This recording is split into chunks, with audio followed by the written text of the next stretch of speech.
Hello everyone, just making sure the audio works real quick. Started a bit early to test it.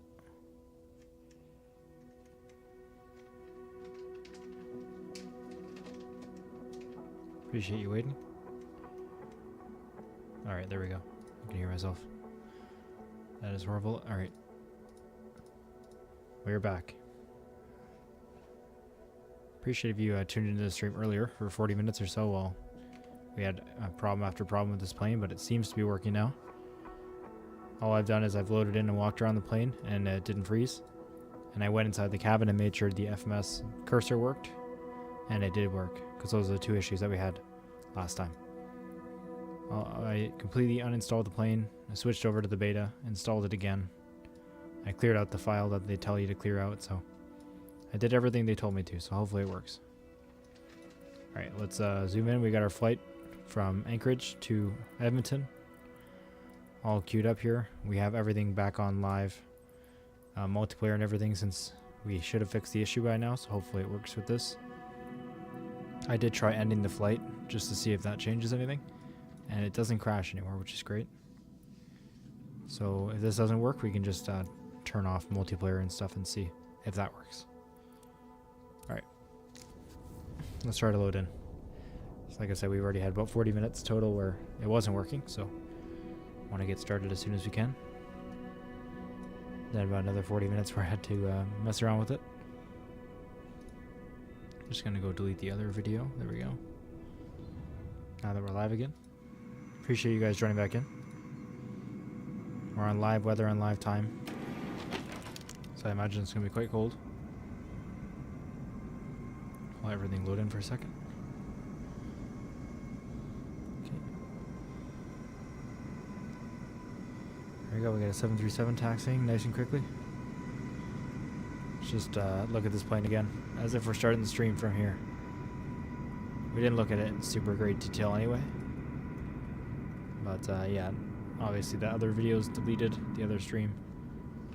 So this will be the first video on my channel with this plane. Not that we actually flew it or anything, but we did do a bit of a walk around. We have the Virgin Atlantic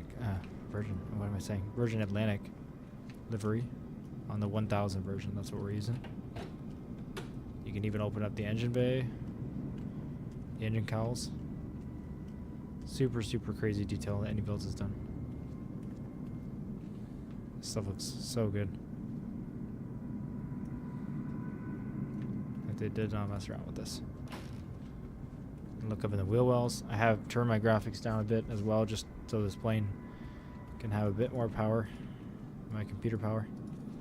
It's not super well optimized yet, so I usually run on Ultra, but Ultra and 2K, but we're on medium and 2K just for now. So I'd rather have a smoother experience with it while we learn to fly it. Just a massive, massive plane. Alright, let's hop in. Let's get it started up. Does look much smoother now on the beta. That's good. Hopefully everything works. So let's turn on our batteries. The battery 1, emergency battery, battery 2, emergency, and battery 2. And listen. You can hear all the clicking. And external power 1 and 2. That's when you can really hear everything come on.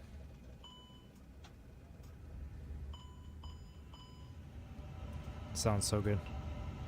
And the air come in. Let's align the IRS systems and turn on the oxygen. There we go. Is that just a middle sunscreen? Yeah, it is. Okay. Oh, cool. And we have the ones here, and you can bring them down. That's awesome. That looks really cool. Let's put that back up. Come on. Up, up, up. Come on. Maybe I shouldn't have done that. Oh, I can scroll. That's much more helpful thing. Spam clicking. Alright. Let's go ahead and get things set up here. Let's go over to our flight ops menu. Flight ops system, sim brief import. So we're importing our flight, again the A350-1000. And we are going from Anchorage International to Edmonton International. We got the ground menu here, the ground power unit. Let's hook up the air conditioning unit as well, if they got one here. Oh yeah, they do. Okay, there we go. Let's see if we can get some stairs out here too. Let's open up the ATC and tune the ground. 2 in the ground. Okay, ground services. Okay, I believe they wants us to actually turn the ATC system on, so let's do that. We need to turn up VHF1 and turn it on like that.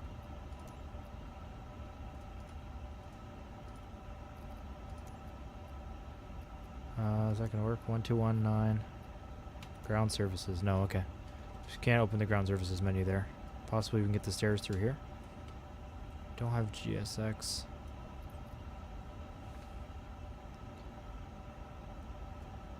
If I just open the front door, is that gonna do it, or does that just open the door? Alright, that just opens the door. That's fine. Let's close that. And let's go to load sheet, and we'll just do instant brief import and load. Set the 0 fuel weight and set the fuel. There we go. So that loads passengers and fuel in, even if we're not actually seeing them come in. Looks like we have 43 first class, 17 premium economy, 123 forward economy, and 149 aft economy. And let's go to the OFP. And let's go to FMS. And hopefully this works, because this is where it stopped working last time. Oh, we can see the details on the dash here. That's just crazy. That's so well done. Such a big area. Man, I'm not used to that. Alright, closet over here. Used to flying the A320s. It's so big here. I believe you can even go in like, yeah, the avionics hatch. Wow. Wow, this is crazy.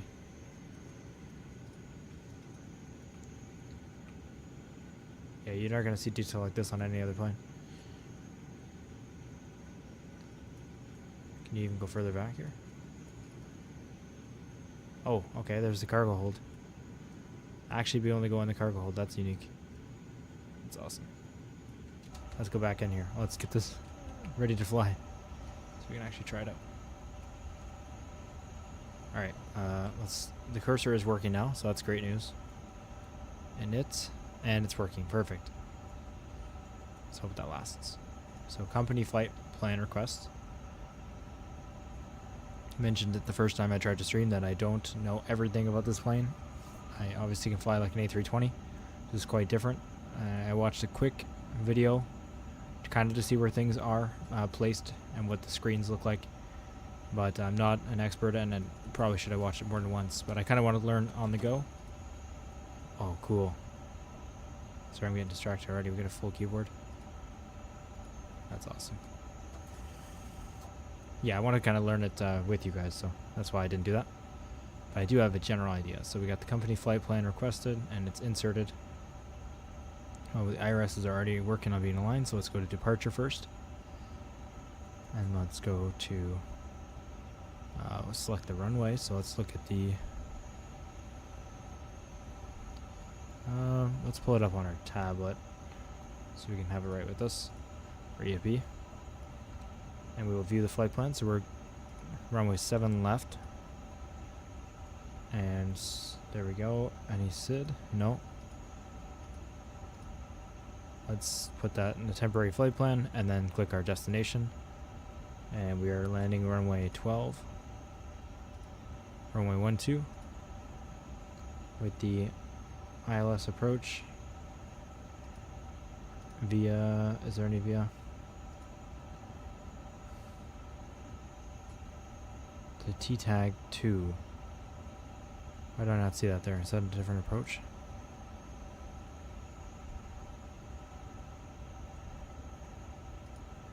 Is that in here? No. ILS via, okay, is it a star? It is. T-tag 2, there we go. We can't select the transition point as T-tag as well, so that's interesting, but hopefully that's fine. Let's insert that. Let's clear the discontinuity. Let's scroll down. There's one at the end, that's fine. Let's delete that. And insert the flight plan. We don't have the alternate set up properly, that's okay as well. Let's go to the plan mode to make sure it all worked. We bring our screen over here, go to plan mode. There we go. And we're at the very top of the menu, and then we can use the scroll wheel here to step through the flight plan. So let's scroll here, and we're watching to make sure there's no discontinuities and everything looks good on the screen navigation display. Yeah, looks good. Quite simple. Again, we're going from Anchorage International to Edmonton International.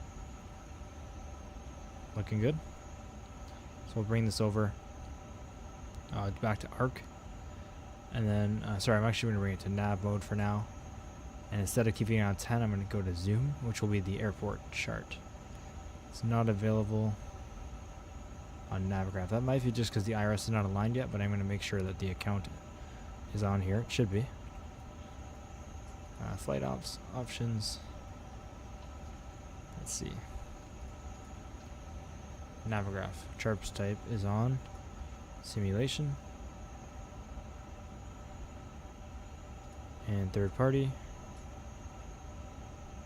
Oh, it wants to be reconnected, I guess, since I've reinstalled the plane. That makes sense. Let me quickly pull up this.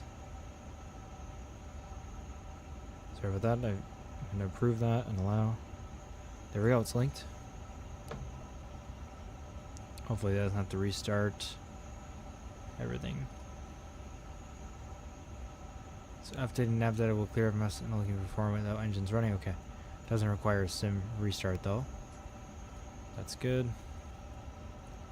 Alright, let's try again now to go to zoom on here. Okay, it just says not available. That's good. Because it's not available yet. It doesn't say because of Navigraph. It's just not yet aligned. So let's go back to the flight ops, no, OFP. There we go. We have our flight plan in. We have that in. Should have checked our lights. They should all be mostly set up. Passenger lights need to come to auto. For seatbelts, no smoking, no mobile, and emergency exit to arm. Logo can come to auto. Oh, it already is on auto. Okay. Alright, that's good.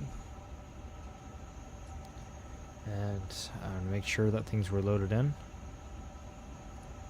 Yeah, the plane is loaded. So I'm going to start at the APU. Start at the fuel pumps. And let's start up the APU. That should say that the flap is moving. Flap is open, and let's start at the APU. Now let's get some other things set up, like the takeoff performance. While that's starting up. So we go back to init. We have the departure. Fuel and load. Since it's all already set up, I should just be able to click on this, I believe, and then click enter. Yes, enter and enter. You can hear the voice, that's cool. Hear the cabin. So let's view our passenger number, our total passenger count, which is 330. Wow.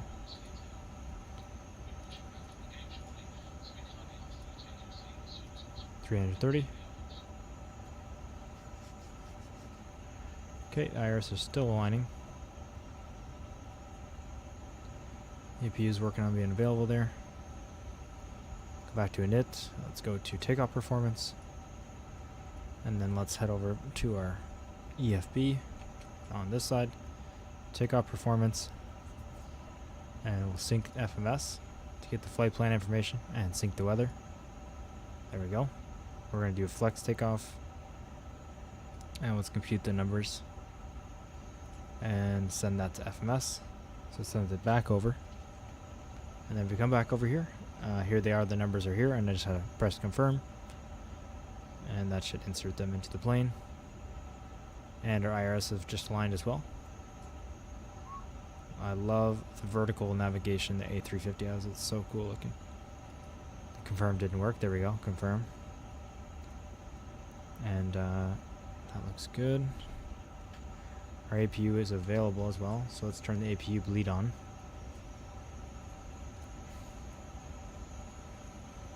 Okay, Okay, we're going to turn off the external power. And we're going to go to ground and tell them to remove the air conditioning unit and the ground power unit. Alright, that was just instant. Cool. That looks all good. Let's turn on the airport and the constraints. How can I make this sync? I know you can make it sync somehow, right?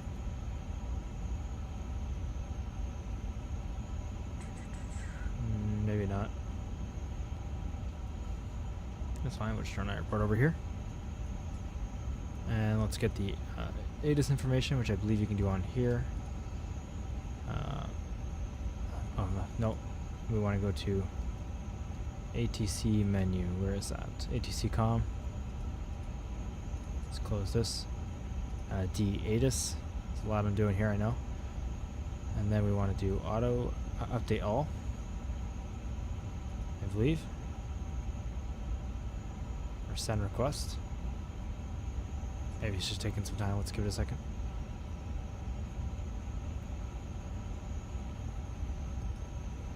Auto update, come on.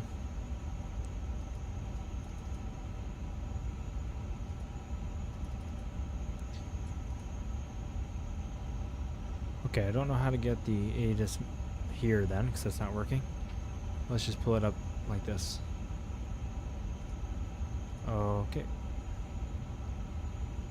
There we go. It didn't expire and it did expire at the same time. PANC, search. The altimeter is 2945. So let's switch over to inches. 2945. Bring it down. Way down. Okay, is that synced? It's not. Let's switch it over here as well. I know there's a way to sync that. I just don't know how. 2945. And let's do finally on our backup as well. Let's do our due diligence here. I gotta switch this to. I gotta somehow switch this over to inches. Thanks for Love Beginner's Guide on the A320. Help me out. Thank you, man. Appreciate the donation. That's super friendly of you. Definitely don't have to do that, but I really do appreciate the support. How do I switch this? Thanks again. This is from LPO2. I'm glad I could help you in some way.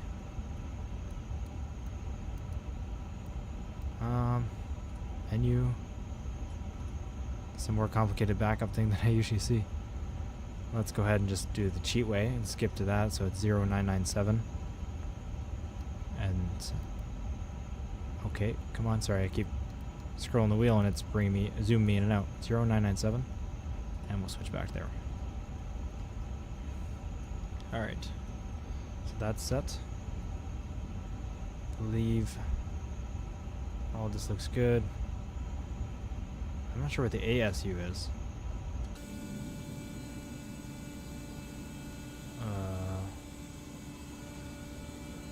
I don't want that. Okay, the chocks are still good on there. I want to get to the charts. So how does that work? The landing performance, charts, PAN, C. Cool. I like having the charts all built in. This is awesome. Very, very cool. Airport charts. We want the 10.9. There we go. We are taking off runway 7 left. Let's just make sure of that. This is a great aircraft. Having all this stuff built in is so cool. 7 left.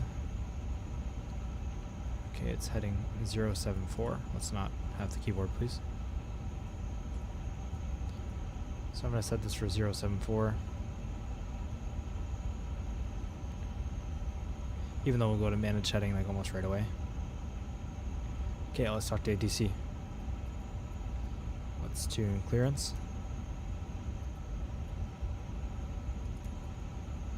Is ATC not wanting to tune? I don't know why. Oh, I need to turn on call. That's my bad. Okay. So where's our instrument flight plan button? Tune clearance. On 1194. I just put that in 1194.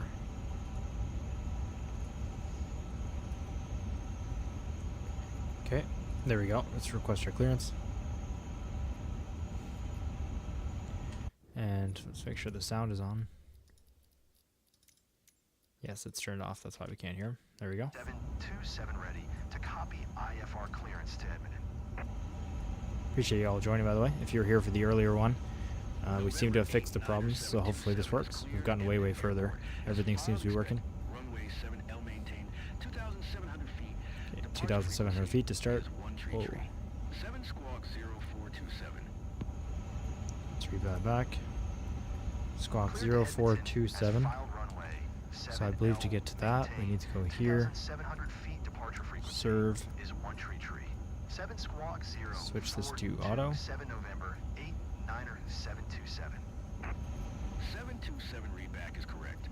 Contact ground on 121. Squawk 0427. Okay, it's already on there. Nice. Good day. Okay. Let's tune ground. Unless it doesn't want to do the tuning manually. I see. Okay. 1219. Oh, it does it. It puts it in there. You just have to actually do that. Let's request. Should look. I don't think we need to push back, right? We can go forward. Yeah. So let's request startup clearance. Anchorage ground is 727 gate Romeo 1 tree information Charlie. Request startup. There we go. She won't need to push back for the first time in quite a while. Let's check our flight controls. Okay. We have startup clearance. Let's turn our beacons on. So you can see our bottom beacon should be on now. Where is it? I don't actually know where it is. Hopefully it's on, so they know to get out of the way. Let's just go to ground. Let's take our chocks off. Oh, it already is. Okay. Everything's off. Looks good. Go to chart. I'm glad it loads like right away too. We don't have those issues like on SimBrief. So it should work really well. Let's try to remember how to switch this menu, or find out, I should say. Not remember. Is there going to be a button down here like normal? It looks like it. If I press engine. Okay, yep, it changes there. So I want to see the flight controls. Not sure which one that is. Wheel, fuel, electrical. Oh wow. Not APU, bleed. Temperature, we should check this, I guess. Let's be realistic here. 14, 13 to 14. Yeah, let's add some heat in here. Let's find out where it is first. Here it is. Let's turn up the cabin temperature. Alright. I want to see the flight controls on here so I can make sure everything's working. STS? No, status.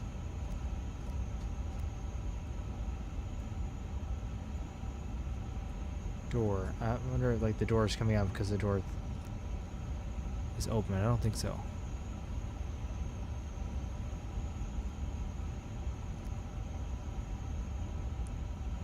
That's not it either.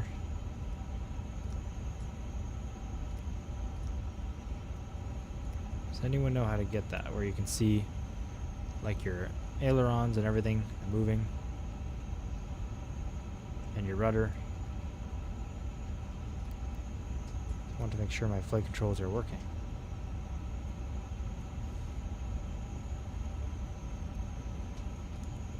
Maybe, yeah? I have no idea. That's fine. Let's look outside. Sometimes it doesn't work while we're on ground anyway. Yeah.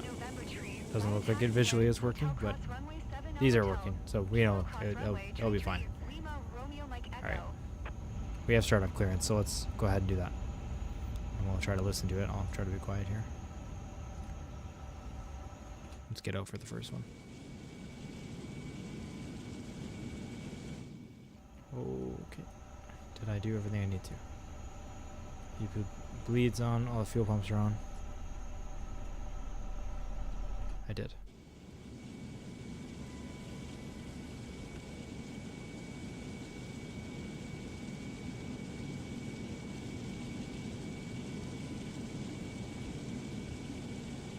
Or we got no sound here.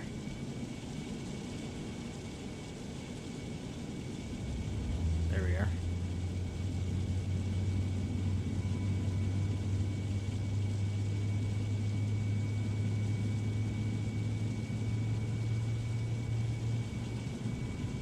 And now we can see the beacon too.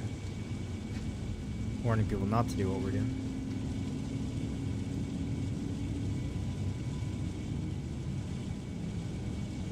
It's a huge plane. Looks so similar to like an A320 if you're just looking at a picture with no reference of size, but oh man, is it huge. Especially there's a 737 over there. Let's get back in here. We can hear the rumbling. It's just awesome. Sound design is one of my favorite things so far of this plane. From watching the videos, and anyways, I haven't flown it yet, of course. It's our first flight.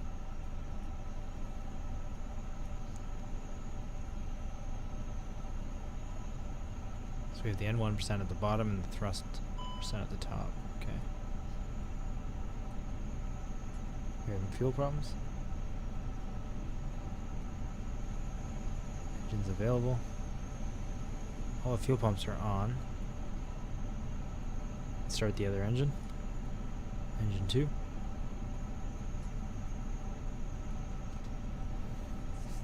We'll go in the cabin once we're in the air. Tempted to go back there now, but it'll give us something to do while we're cruising.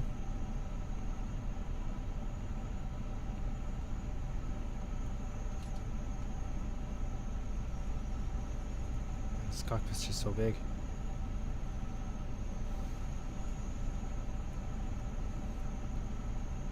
Looking at the detail of everything. Let's close the hatch there. Even move the jump seat. Wow.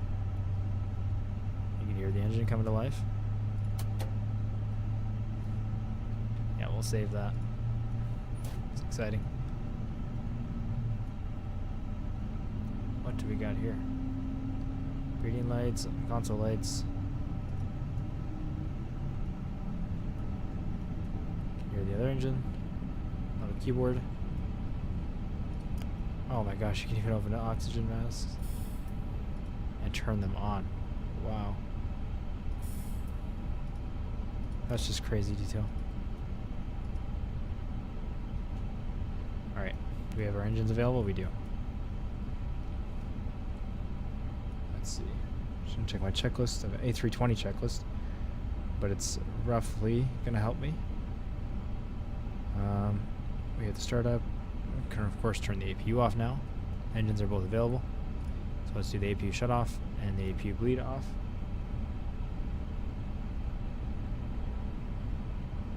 And everything else looks fine. We want to check our window heat on. We're going to turn our engine anti-ice on.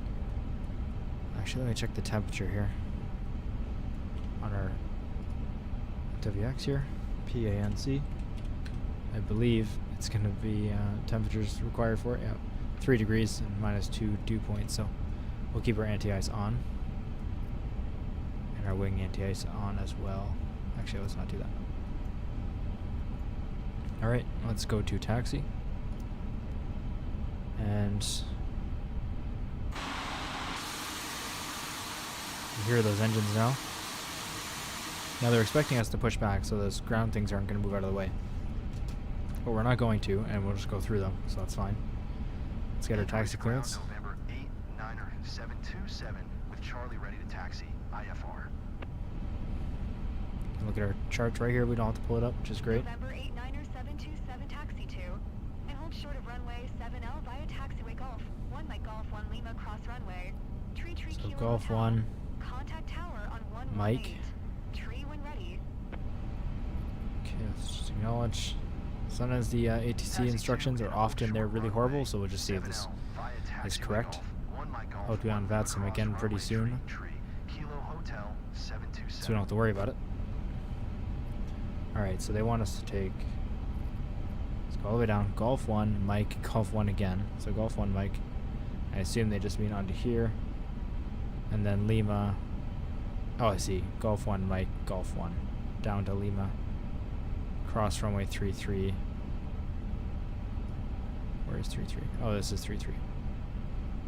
And then Kilo. And finally Hotel. Down there, okay. So come down here internally, there, out, across the runway, down. Gotcha. Where is it? Yeah, okay. It wants to cross there. I didn't know if it was wanted to cross down here, but no, we got it. Let's turn off a parking brake. I think we're ready to start moving here.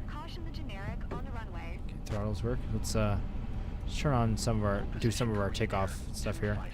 Let's turn the auto brake on. Set the flaps to 1 and arm the speed brakes. There we go. A little bit of engine power. Or I don't think my rudder's connected to tiller. 1 second. Let's just go in the options here. Do you turn pitot tube and anti-ice on? I don't know if it's the A350. Good to think about that. I did turn anti-ice. I just didn't do a pitot one specifically. I'm just gonna quickly look. The A320 doesn't have it, but I don't know if the A350 does. Got the defog. Good idea to look for that though. No, it's not around here, so I don't think it has one specifically. Alright, let's go to options. It must be in here. Rudder, control, tiller, yes. Okay, that's what we wanted. And let's pull up our charts again. There we go. So again, we're turning left here. Parking brake is now off. Roger, Conoco 232. Huge, huge plane. This is crazy. Very excited to fly this thing. Look at how big this is. It looks so good.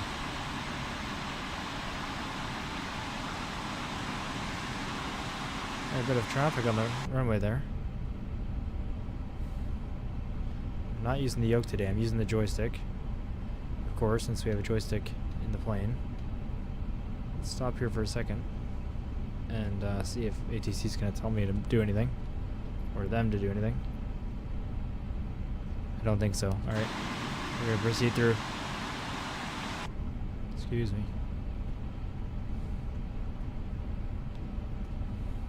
Let's give a little power. The engine sounds of this thing, just all the sounds of this thing, I can't get over. Let's ignore that.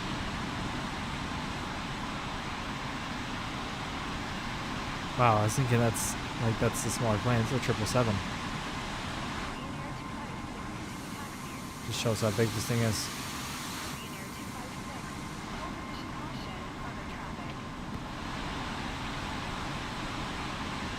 There's a little 737 or A320 there, I think. So yeah, a 737, a 777.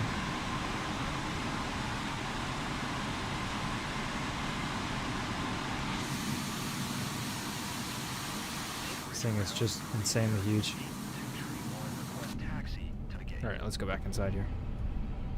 Korean Air 8231 taxi to gate November 8 using taxiway Golf Cross Runway. 7L Golf Echo Echo Tree. Okay, we're going to Lima. Sorry, I used my left hand for the brake. I'm not used to that. I believe this is Lima.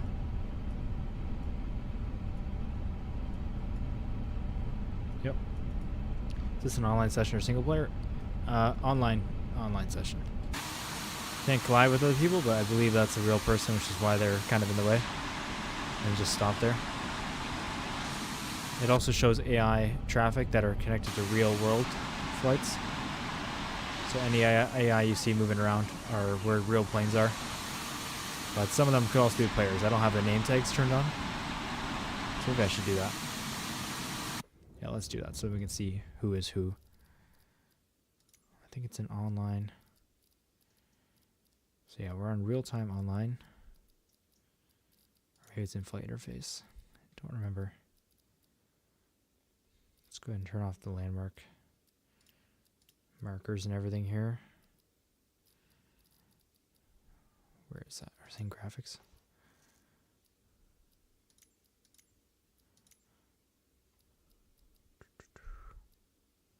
Wait, I'm showing close proximity.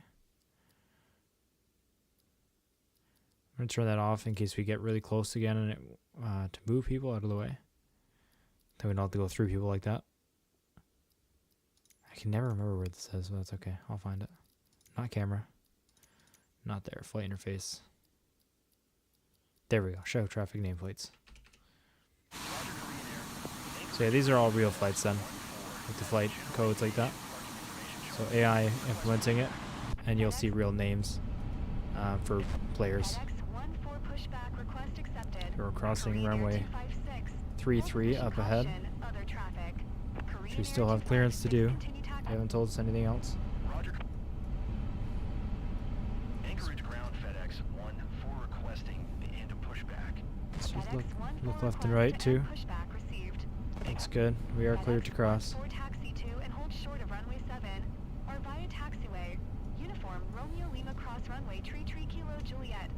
Use some brakes so we're not going too fast. Here should be on the probe window heat button. Looks like it's on auto as default. Okay, if it's included, that makes sense. Yeah, I turned that on as probe window heat. Oh, okay. Sorry, my brakes are very sensitive. I just did some and it didn't stop, and then a little bit more, and now we're fully stopped. Come on, there we go. Yeah, I love the this part, the visual, vertical navigation of it. That's awesome. So yeah, we can also turn this to zoom, which gives you a map here, which is great. But since we have the chart here, we almost don't need that. And now it's lagging a bit loading that in. Still check it out. Yeah, that's useful. Hold position caution, other traffic. Okay. And then we're going to turn right here. Horizon Air 2145. Continue taxi. Beautiful airport, that's for sure. Roger,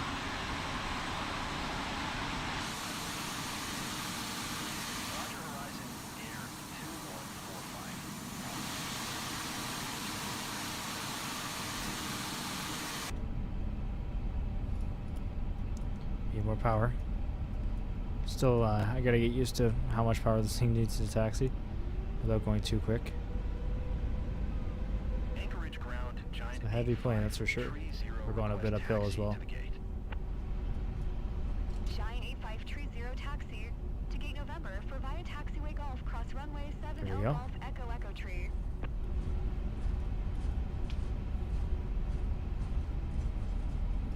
Now let's turn on runway turn-off lights on. Do we have those in this plane? It doesn't look like it. Okay, we don't. Just takeoff lights. Next. Let's set the throttles to idle here. Get ready to stop. I believe the plane has an integrated takeoff checklist too, which we'll use. Let's put our parking brake on. Okay, so I believe it's down here, takeoff config. Let's complain about the fuel cross feed. Level low. That should be fine. Don't know how to clear that though. Clear info, clear info. Yeah, these are all good to clear. Message list. Yeah, close that. Okay.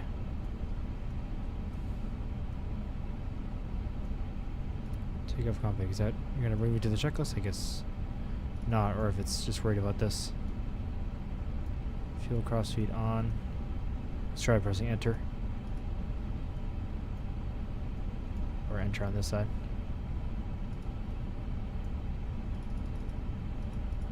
No, okay, I don't know how to interact with that screen, that's fine. Anchorage ground, Let's go ahead and tune for clearance. Alaska 84 taxi And wait to for our gate turn. number 2. Via taxiway Switch this Golf over across to runway, 7L Golf 10 Echo miles. Entry.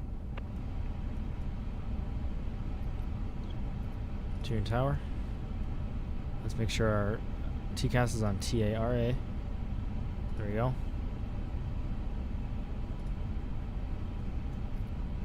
Tune tower. Oh right, then I gotta press down here. Actually switch the frequency myself. Right. Tune tower. 1183. Okay, I don't know.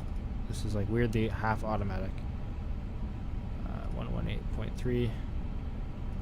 There we go. Request takeoff clearance. Anchorage Tower, November 8, Niner 727 ready for Switch to our departure. takeoff lights. Runway 7L That's the opposite of what I wanted. to Edmonton. Landing lights on. November 8 Niner 727 altimeter 29er. Strobe lights on. 5. Cleared for takeoff runway 7L. Alright, let's acknowledge our Clear for clearance. takeoff, Check our runway park and brake off. 7L November 8, Niner 727.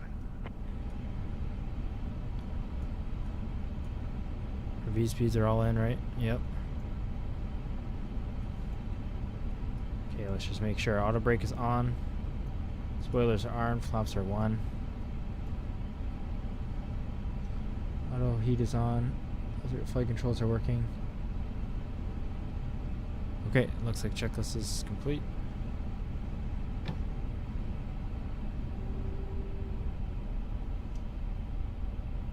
Let's get onto the runway. Do the first takeoff. Engines definitely take a bit to respond. This is a huge plane. Kind of makes sense. Interested to hear all the flight attendant stuff, like what was going on back there. We'll try to listen closer next time. I'm gonna stop on the runway here. Am I lined up there? Is that screw roughly? Yeah, okay. That screw would be center. We are going to... We're doing a flex takeoff, so I have to remember to bring the thrust to flex, not to toga. Alright, let's go ahead and do that. Let's bring it to 40% or so. Let the engine spool up. Park and brake off. And now flex thrust.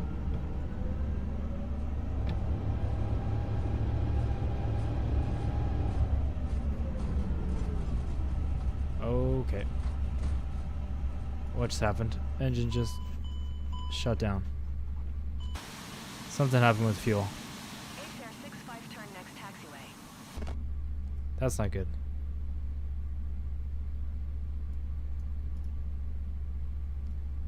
That's really not good. Okay, let's turn on. Do we have enough fuel for the APU? Let's see. Can we start the APU still? Anchorage Tower, Alaska 671. It's like almost like the fuel didn't get loaded, even though I did load. I was wondering what the cross feed problems were, but Alaska 671 altimeter I'm thinking that we 29er. just don't have any fuel. 45. Cleared for takeoff runway tree. ACR 65 exit Okay. runway when able. Let's pull up the APU. Clear for takeoff, My runway bad, everybody. Alaska 671. APU flap open. Okay, it's starting. ACR 65 contact ground on 121. Just gotta wait for that so we can get some power. We're gonna wait on the runway. We'll inconvenience everybody, that's okay. Let me throttle down. 121. Niner Ace The engines Air aren't going 65. anyway. Oh, it could be my ignition. Did I stabilize at 40%? That I did. They came up to 40% and then turned off. But my ignition is still in start. I don't think that would have caused that problem. That is something that I should have changed. And needs to be changed. But I don't think that's would have caused that much of a problem. But who knows? Maybe. APU is almost started. Okay, so we're gonna get some power again here. Let's turn the APU bleed on as well. Alright, let's go to our fuel menu. Yeah, I'm still new with the plane. Yeah, it looks like it has some fuel. I don't know if that's enough. Let's go to Load sheet. Set fuel. We only need 50,000 pounds, and we have it. Okay, it's a short flight. That is loading it in, right? 25,300 on either side. So it wasn't fuel. That was the problem. Anchorage Tower Cafe 207. That's still initializing. Southeast inbound. ILS runway. Let's make sure the flight plan is still there. I have no idea. 2071 Anchorage Tower. It is? Okay, that's good. Nothing has to be redone there. ILS runway 70 approach. Our feed speeds are still there, so everything is still set. That's good. I have no idea. I don't think that's what will happen from this. Let's just try. Ignition start. Start up the engines again. Cleared ILS runway 7 or approach cafe. They very well could have just been because of the engine ignition. Sorry. Hey, at least we could see the engine start again.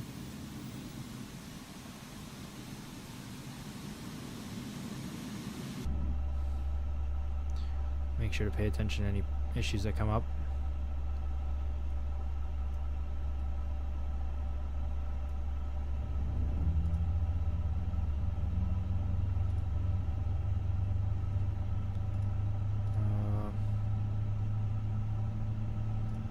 Yeah, I don't know.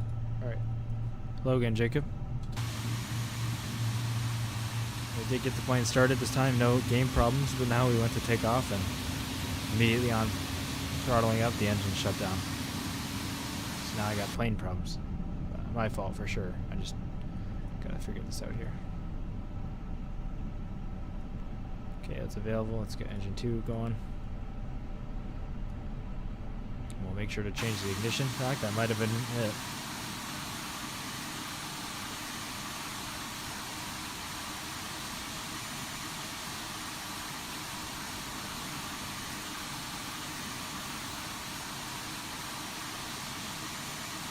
We didn't lose too much runway, so we'll be okay.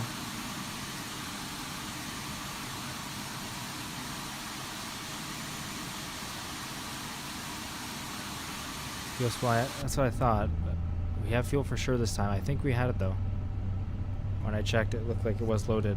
Not very much because it's not a huge flight, but it's in here for sure this time. 25,000 pounds in each wing. It had an error with fuel crossfeed and I kind of ignored it.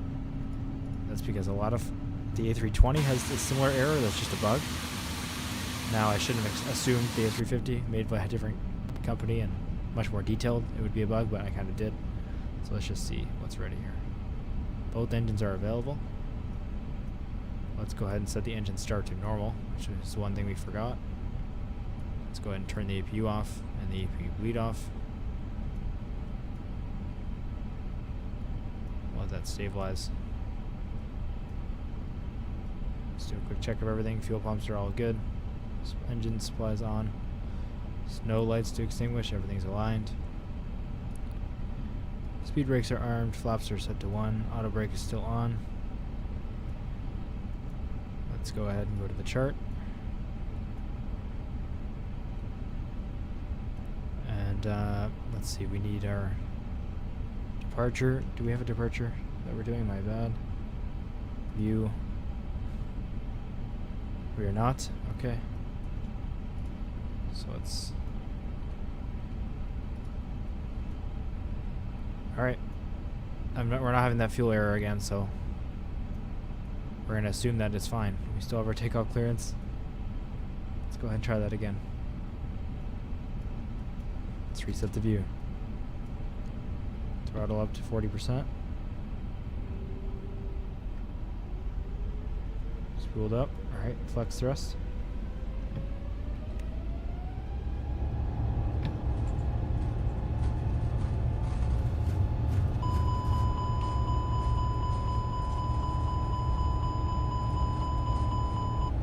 There's no way I just have my parking brake on.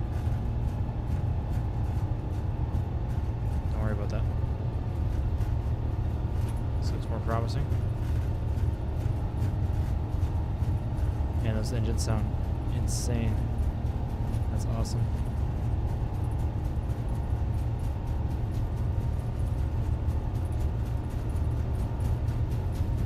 B1. Okay, rotate.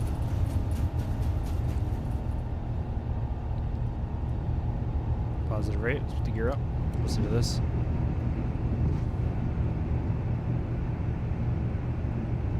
Turn autopilot on. Manage setting. 727 contact Anchorage Center on 1 Tree. 7. Good day. Go to 1 Tree. 7727.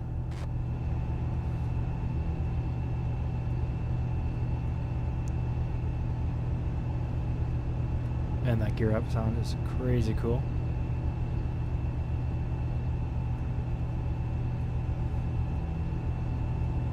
We're just climbing to 2700 right now. Here we are. Turn on autopilot a little earlier than normal, just because we had a turn immediately. That was a flex takeoff, so we're not a toga power. So we can come back to climb in just a moment here. Now that we're reaching our 2700, let's bring it back to climb.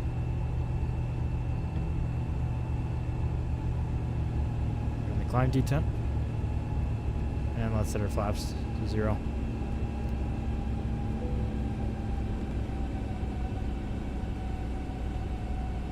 You can hear the engines coming back.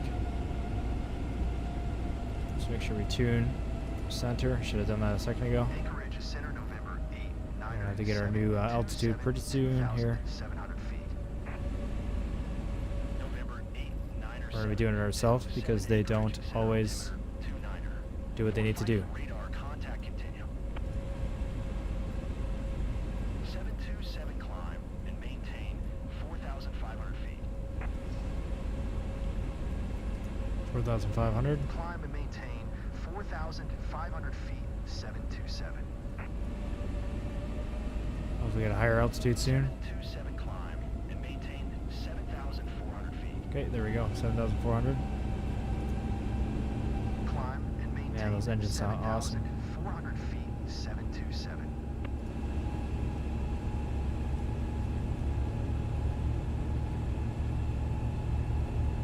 Man, look at the climb rate on this just with climb thrust. Wow. Okay, we needed to get over these mountains. Should contact a bit sooner. Look at that. We're just floating upwards. It's awesome. Let's go ahead and turn our landing lights off now that we're far enough away. We're still under 10,000, that's okay. And our nose lights are off. Let's turn that off. Although they're already off, essentially.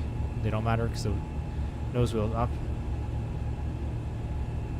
Go ahead and turn the camera off just because there's nothing to see now. What else do we need to do? That's it for now. All the lights are on auto and everything, so. Some turbulence from the mountains. What can I see with this on avionics? Nothing. Okay. Cool. Let's go to en route. Nice. And I'm gonna love this plane a lot. This is awesome. This is so cool. 2,500. Great altimeter callouts here. We're at cruising. You hear the engines are so powerful. They're throttling back quite a lot at cruising. We're not cruising for sure, but our assigned altitude. Okay, IFR day and night. Doesn't want to do that. DFR world day night standard. Let's see if it can load world day or world night. We're gonna get any other altitude instructions here. We can increase cruising altitude. Let's request 10,000. We need to be at 39,000. 727. That's the plan. 13,000 feet. I don't like being this close to the mountains here.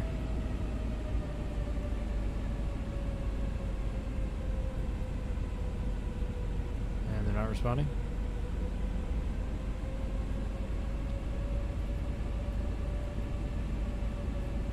ATC. Anchorage Center 727. Request FL230. Oh boy. 727 climb and maintain 13,000 13,000 feet. Expect FL2. There we go. There's some instructions back. Climb Climb and maintain 13,000. 13,000 feet. Expect FL2 tree 0727. You hear the engine throttle up again. It's good. Getting some low visibility, so I don't want to be this low. Being honest. It's just so much bigger than I'm used to. Man.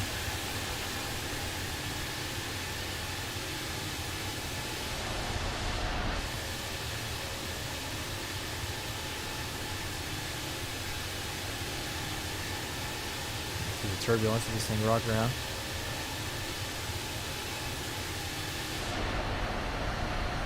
Let's go ahead and do the game a bit more of a service here and turn the graphics up. Since we're not having other issues right now. At least just keep it a high end. I won't go to ultra.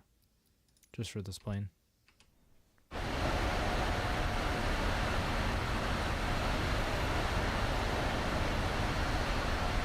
go ahead and put the overlay up for you guys.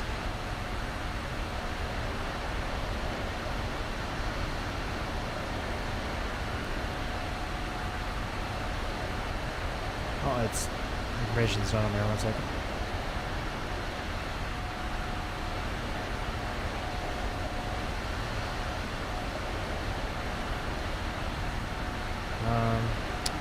What is the airport code? CYEG for Edmonton.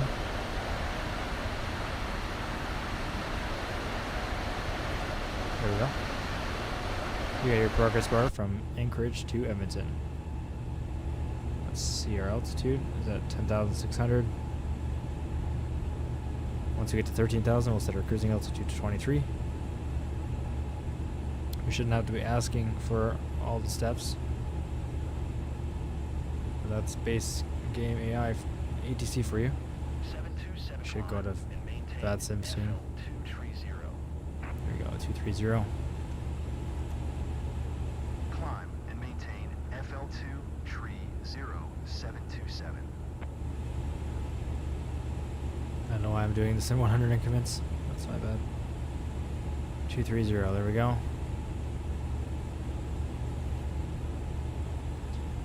Alright. Continue to climb. We're not climbing very fast. I believe it's focusing on speed target first. You can see we're climbing, we're also accelerating to 300 knots.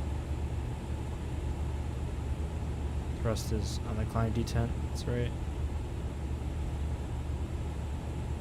Right when we hit 300, it should accelerate our rate of climb. We are climbing at 2,500, that's pretty decent.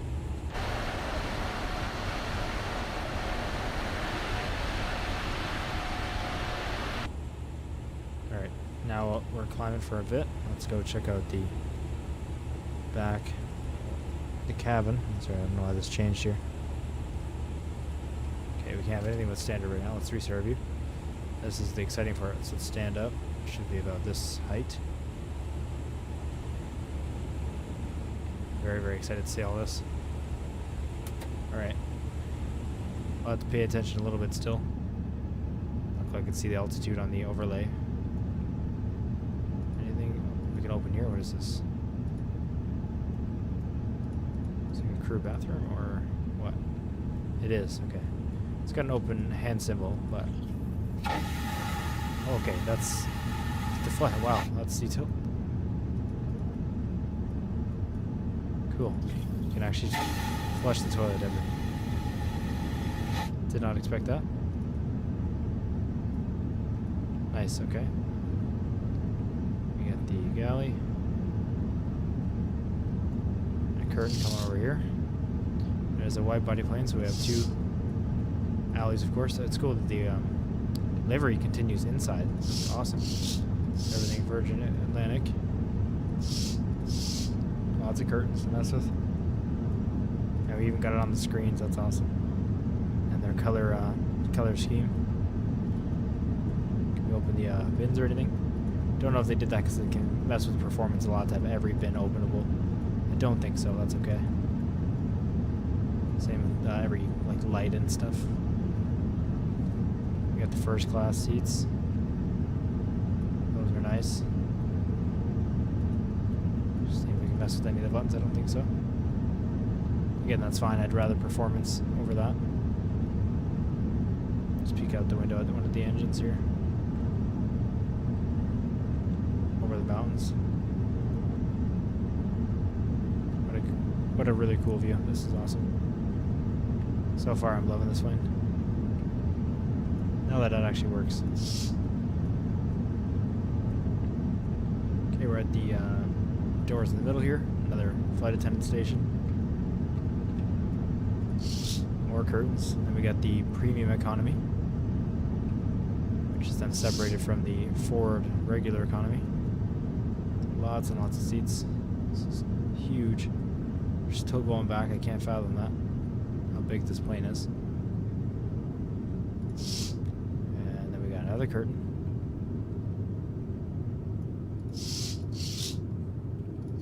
Got some bathrooms in the middle here.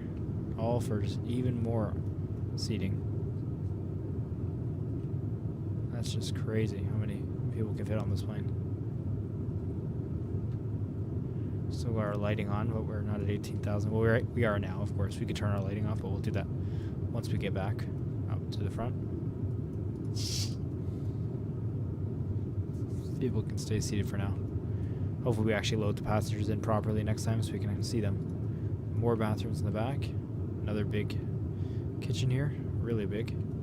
Lots of supplies. I think this plane can hold like over 400 people, so that makes sense. Alright, let's reset our view all the way to the front. There we go. So let's set our altimeter to standard. 727 contact Anchorage Center on 119er. Standard, there we go. Good day. So change our altitude quite a bit. Push that in for standard as well. So acknowledge the handoff. 119er.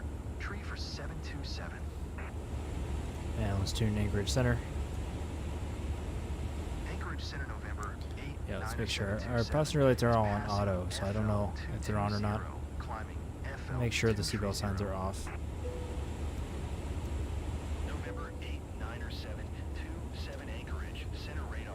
Contact continue.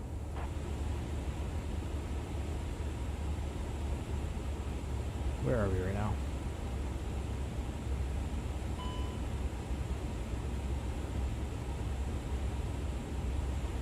Okay, we're flying south, looks like. Can't quite tell.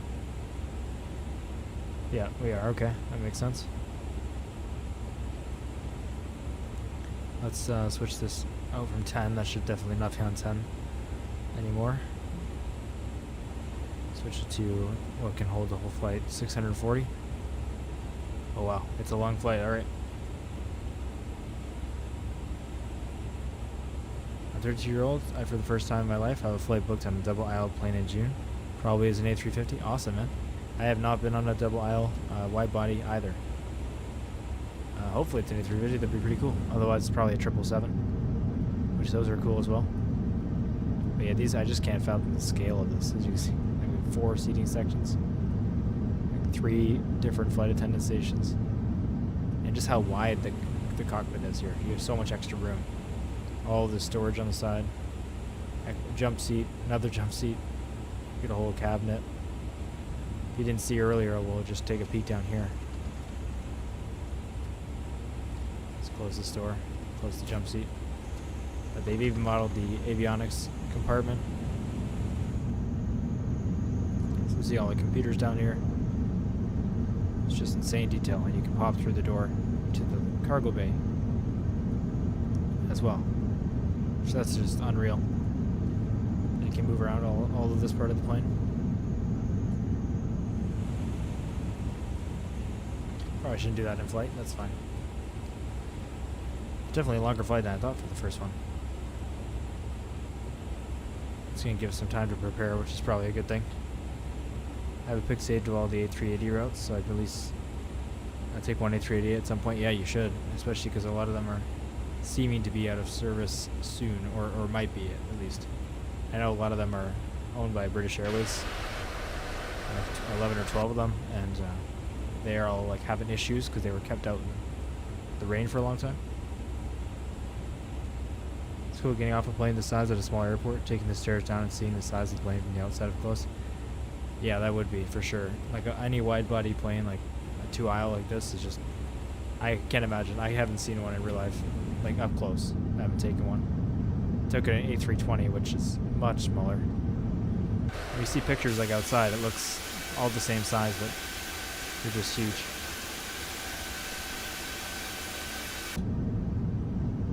That's the, can't remember the other code. This is an ICAO code. Airport code. I use that all the time. I can't remember the normal one. The IATA code, that's what you're referring to, is a 3-letter code. The ICAO is slightly different. Sometimes they're completely different, but usually it's the same 3 letters with one more letter in front.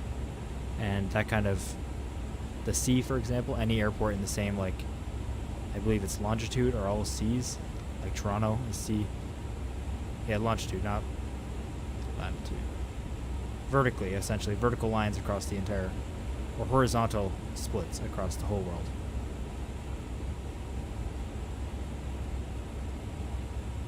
So you can kind of tell where in the world it is based on the first letter, and then it has the IATA code, which is like what passengers refer to them as after that.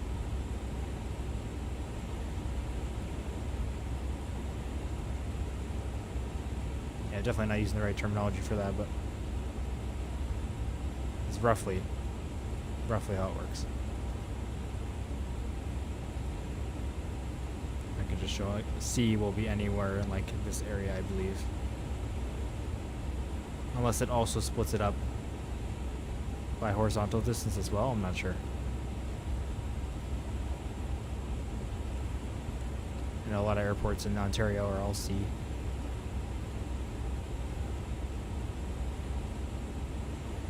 Yeah, exactly, so. Yeah, LAX is KLAX. Most of them are the same, they just have one more letter. But not all of them. Okay, we're at our 23,000. I'm going to request higher cruising because we're supposed to be at 39,000. It's annoying to have to do this all of ourselves, but let's see in-game ATC for you. Anchorage Center 727. Request FL Tree 30.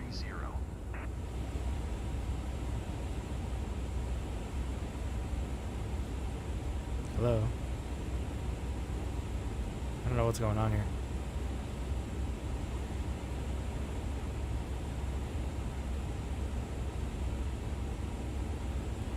Alright, well, let's just request, and again, the full height, 39,000. They're going to respond. Request FL Tree 90.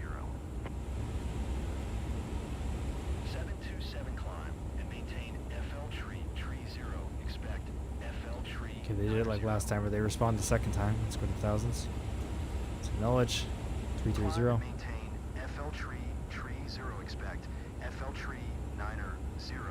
Let's climb to 330 now.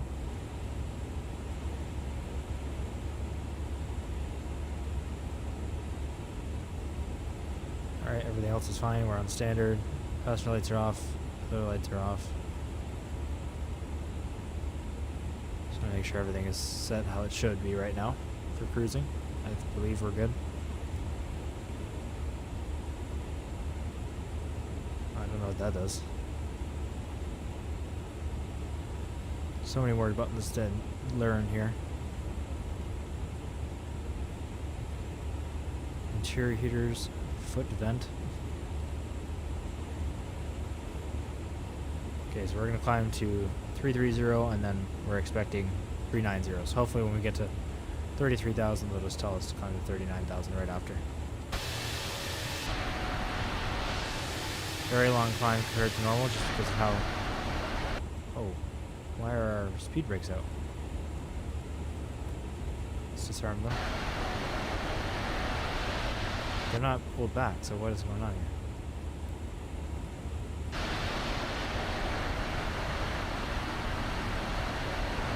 Oh, it's just the ailerons, actually. Never mind. Just push that to the side of it. Okay. I'm not sure why autopilot was doing that, but it seemed like the flight controls were just a bit stuck. Interesting. Turn it a little bit here. I definitely expected the first flight to be a bit shorter. I should have checked it in advance, but it's okay. So we're climbing to 33,000. Let's look at our next charts, which will be the approach. Let's go to the chart here. It's cool that we have a night mode. Oh, it doesn't work.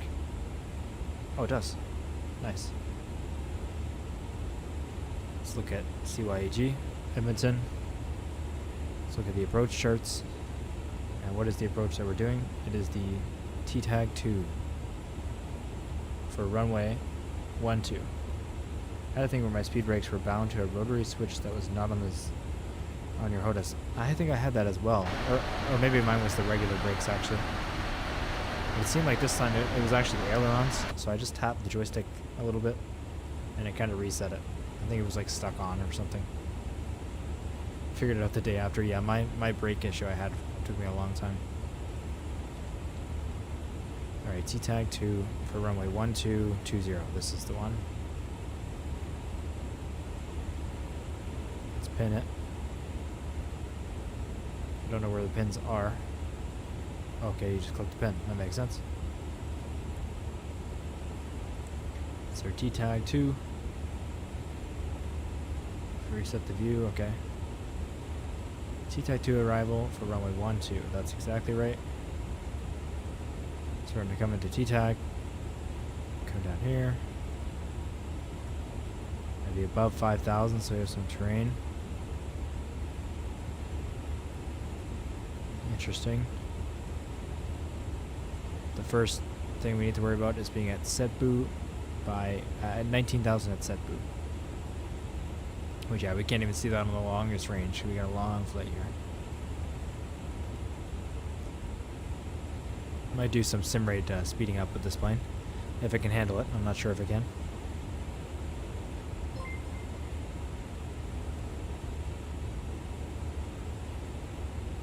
Nalby, thank you so much. Appreciate it. Giant donation, $10. Hope you're enjoying so far. What is my favorite sport to watch? Those teams. It's gonna be really disappointing to tell you that I don't watch sports. But if I were to, I'll at least try to answer. Probably hockey or... Hockey I've definitely watched the most in my life. Like, I've gone to plenty of hockey games when I was younger just for fun. I wasn't, like I said, big into sports, so I didn't like know who was in the rankings or anything like that. I just went for the game. Mostly Kitchener Rangers, but some Toronto Maple Leafs and stuff like that. So I would say that. I went to a couple of baseball games. That was more boring to watch, honestly. Especially in person, because you don't have obviously like the commentators, or I didn't. So it was just kind of awkwardly quiet. Women's beach volleyball, no contest. That might be the best answer, so. But yeah, I haven't gone to a basketball game in person. Like a professional basketball game. So I'd say hockey. And then, yeah, I couldn't give you an answer for teams. The Toronto Marlies, I should say, right?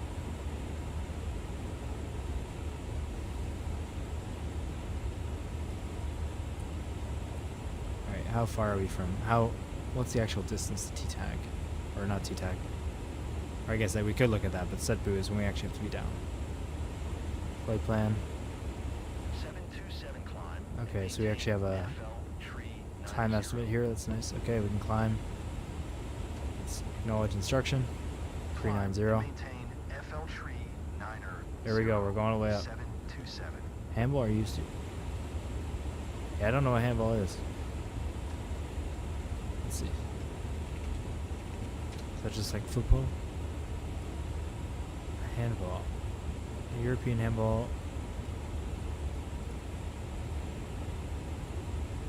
Huh. I've never heard of this. How is this? I googled just the word handball, and the first like people also ask question is what the heck is handball? I've never seen that before. It usually just says what is handball. Okay, cool. That seems interesting. I have to watch a video of that or something later. Icelandic, cool.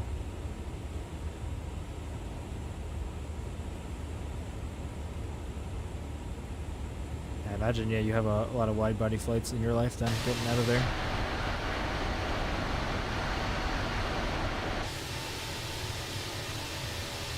Who knows? And now with the A321 extra long range, all the airlines buying that plane, you can get anywhere in the world with just a small single aisle plane. Yeah, we'll have to look at some speed ramp. I don't even know what to do here.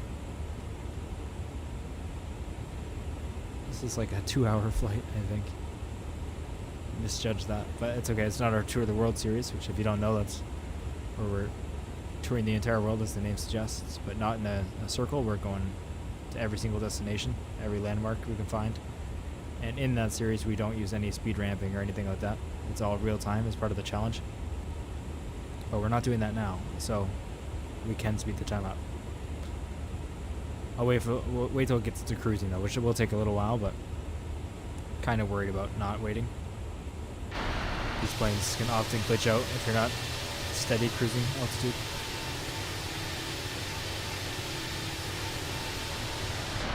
Just the clouds look nice.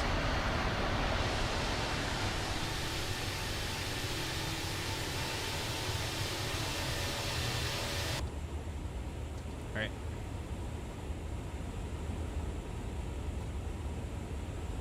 Just take a screenshot out the window. We'll try to take a nice one of the plane actually. Let's go into showcase mode. Oh, I didn't know I had toolbar pushback installed. We'll try to record the landing too. I haven't used that successfully yet. What is this? Oh my gosh. This is gonna help. I forgot I installed this. A sim rate selector where we can actually see the sim rate. It's gonna be fantastic.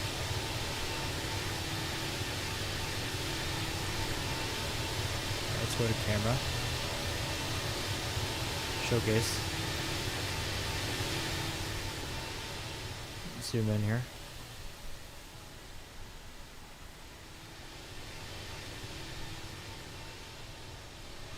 I can't remember the keybinds. I haven't taken a screenshot in a while. It really shows here. Direct rotation. Oh, it's not R.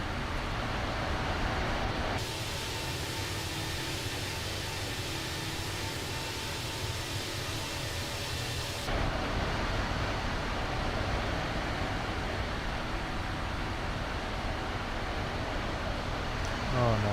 Why do we got the speed brakes out? What's going on here? And full flaps, what is going on here?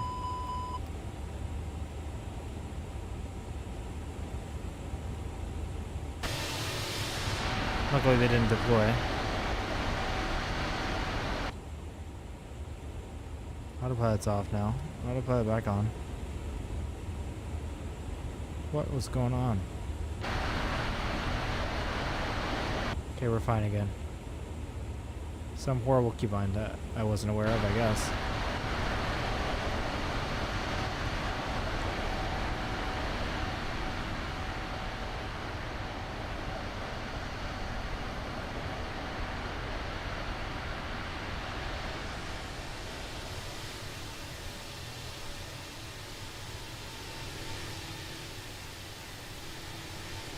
This thing looks so good, especially with the mask on it. I love the A350 look like that. Let's see if we can get the focus manual.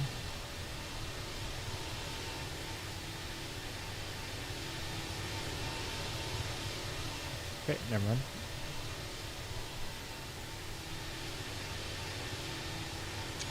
Okay, there we go. Where the actual photo button is. Oh, what just happened?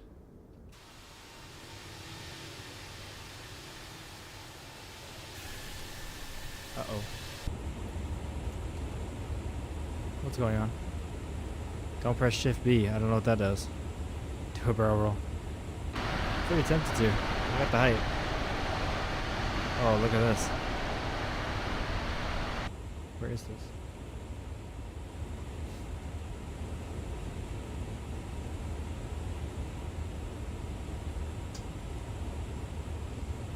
Just part of Alaska still, I guess.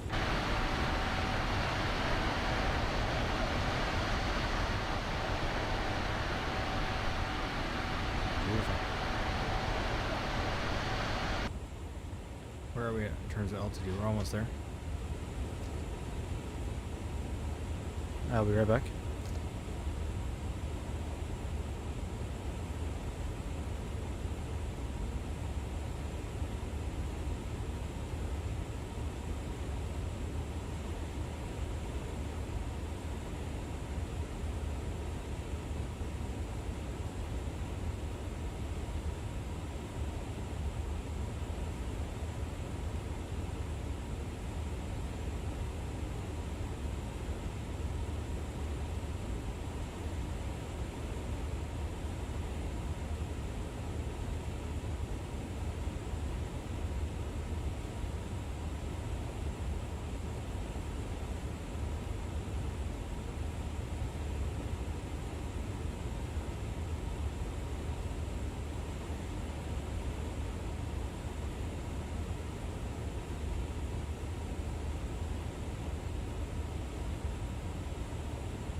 Alright, I'm back. Are we at cruising yet? Almost there. I'm climbing quite slowly now. Turning again. Just slightly. And once we're at cruising, we'll speed it up. Man, this looks so good. That's all I do is take pictures out of my window playing this game.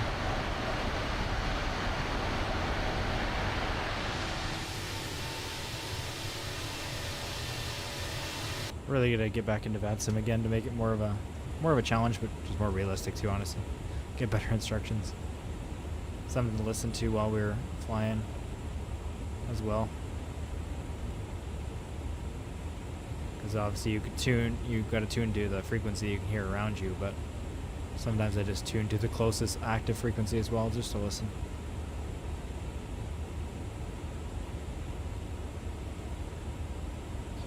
Nice to actually be able to see the state names and everything and provinces that you're flying over in cities.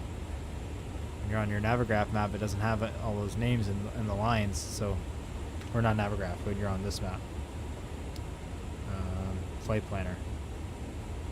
Even when you're on satellite view, you can't see any of that stuff. So it doesn't really help to know like what you're flying over. Here, you see the airports, but you can't see state lines.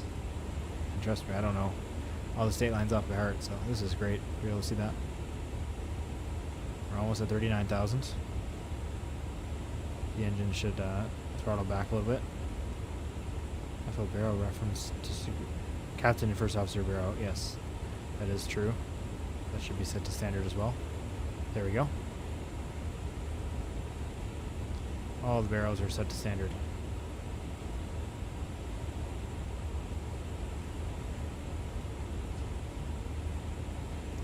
Alright, let's see. 39,000. I'm going to set a manual speed as well. A little higher. Actually, if we're going to do sim rate, I'm not going to do that. I'll let it handle its speed.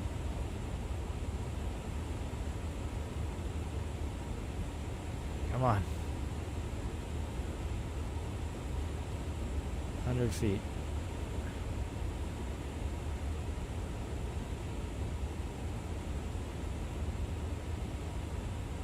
Okay, we are 102 miles from Yak, then EPSIT, YXG, and then T-Tag. We're still over 640 miles from our destination. Minimum. So I'm at 640 and I can't see it.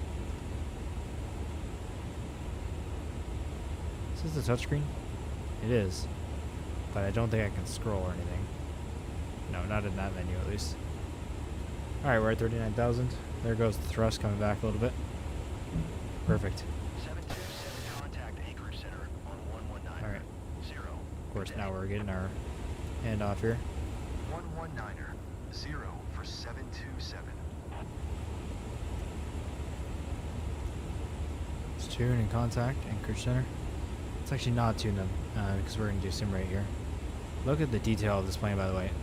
You can see the sun coming in on the screen. You can see the fingerprints of the screen. Like, that's just crazy. Crazy how much time they put into this. You can tell, but it's taking 4 years to make, or 4 or 5 years. But hey, it was worth it. We still got clouds above us. It's crazy. I don't see that often. At 40,000 feet, 39,000 feet. All right, let's try this new thing here, the sim rate selector.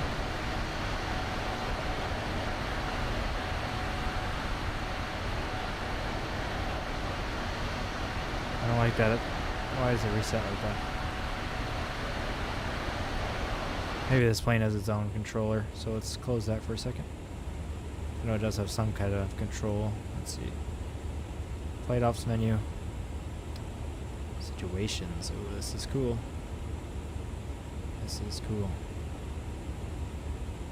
We're not gonna do that for our first flight though. Medical emergency. Unruly passenger. Dude. That is awesome. All the failures that it can be calculated. Wow. That is just so much work to put that in something. Alright, let's go ahead and go options. Simulation.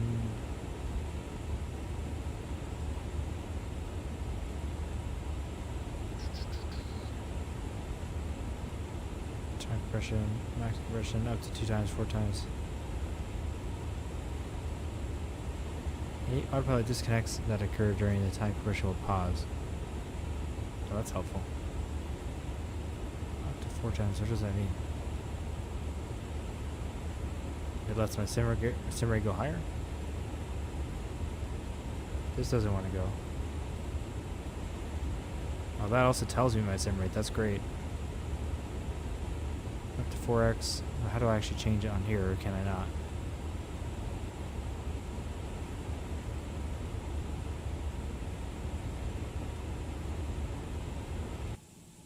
Oh, that's cool. You can turn off. Do noise canceling kind of headphones. Audible trust descent. Yes, we want all this. Throttle calibration. External. Okay, so it seems like the sim rate can't be changed there.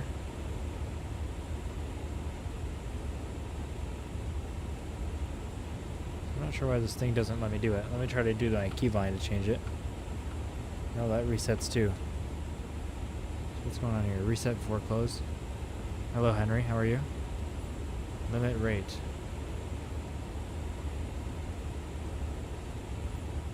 I don't want that. Like, I might keep it on. I just don't understand why it's not staying. Minimum speed 1 times. Maximum 4 times. It's like screwing up my sim rate. Control. Oh, okay. I don't want that. Yeah, something's resetting it. I'm not sure what it is. It came out. No. No. Time compression auto. Okay, that's doing it. Auto. That's weird.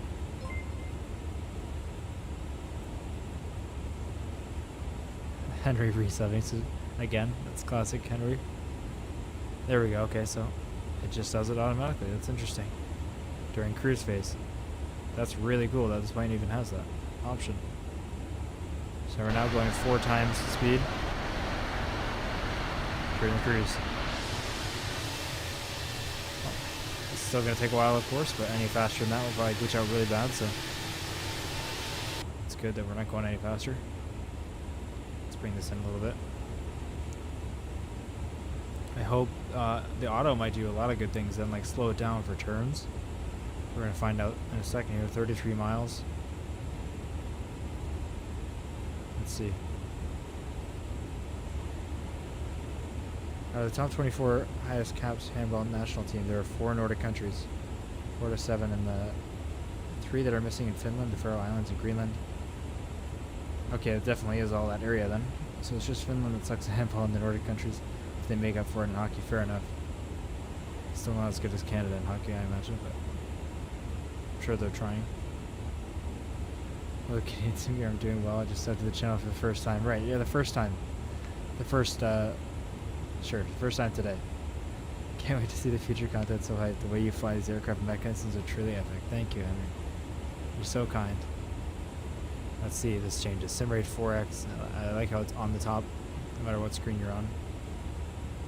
Oh, is it not going to change? No, it doesn't. Okay. But it can handle the turn at 4x, so that's fine. I guess it doesn't need to slow it down.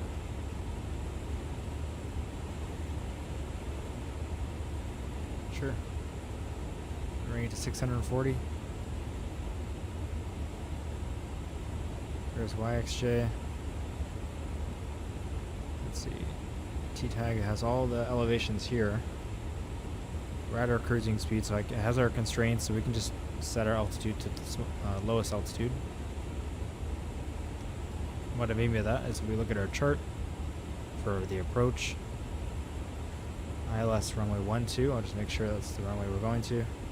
It is. So we look at ILS runway 12, and we look at the elevation. We want to enter the approach at 5,000.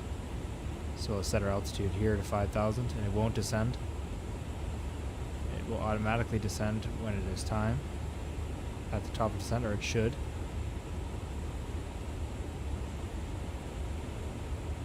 Okay. Is our top of descent on here? Is it listed? It is. So it's 3:34 UTC.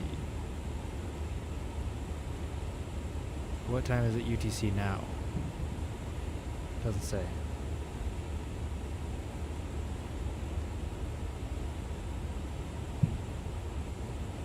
Of course, when we're using speed ramping, that's not going to be based on real time.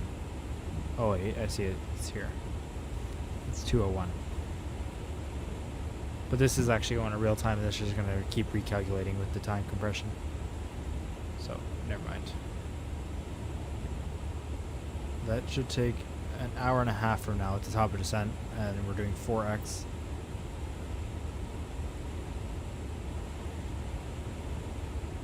So 22 minutes. That's a long cruise.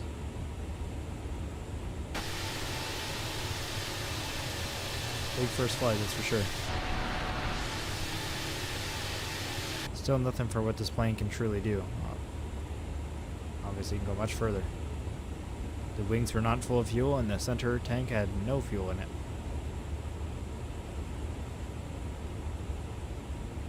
15,000 pounds on either side remaining. 19,000. Oh, it says total 19,000. Okay. How is that true?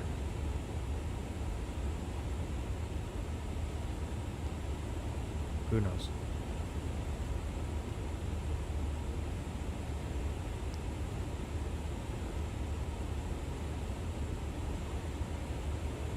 Alright. Let's go back to en route here. I think that's basically all I can do in terms of setting up for the ILS. Let me do the frequency actually. Let's check that. Let's go to destination. Oh well. A little bit of turbulence turns into a lot more when you're at 4x speed. Destination. No, that's not what we want. Navigation aid. ILS is there. IFP. We go to chart. No, chart. Yeah, IFP 1099, so it's already there, still 3%. Okay.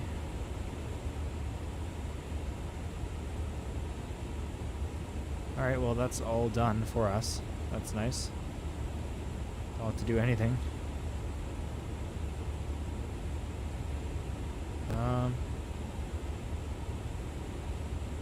It's cool we can connect to it. That's him just right through there. This is awesome. Yeah, really gotta get back on VATSIM. It's nerve-wracking to get back on it though, of course. We're not doing it for so long. Our flight plan.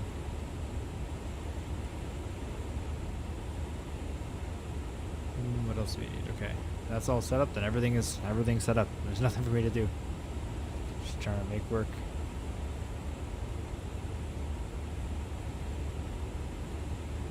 Trying to make sure our top of descent goes well. And enjoy the view, of course. It should be a sunset during the flight. We're already kind of getting the colors. Let's go ahead and go back here in the cabin. Trying to get a nice view out the window. Just go AFK for a little bit here while we're in the cruise phase. Try to get a visual first. Good visual. Just pop right out the window. A good wing view. We're gonna go back to the economy section. Don't worry about it. We're outside the plane. It's fine. This wing is huge. It's totally fine. Alright, let's go back to the premium economy section. So at least we're not gonna sit in regular economy. We could never. Let's go back to here. Rolls-Royce engine. Nice. Alright. We'll zoom out a little bit so we can see the mountains below. It's a little wavy with the 4x speed, but I'm tempted to go back real quick, reset the view, and make sure it says pause on top of descent. but it'll be okay. I won't be gone for long. I'll be right back, everybody. Appreciate you guys watching, and all the support has been amazing so far. I hope you guys are enjoying the new plane, and I'll be back very soon.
everybody.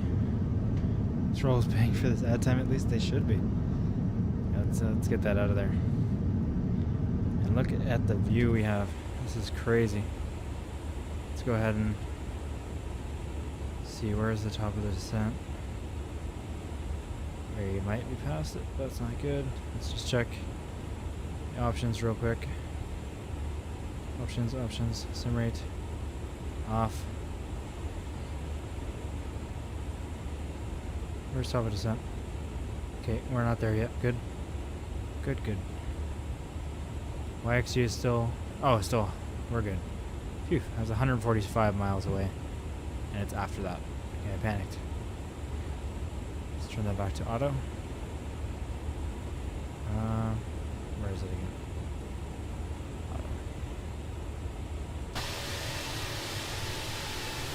The view has been amazing. I was watching on my phone just to make sure nothing went wrong. The mountains and the sunset. Wow.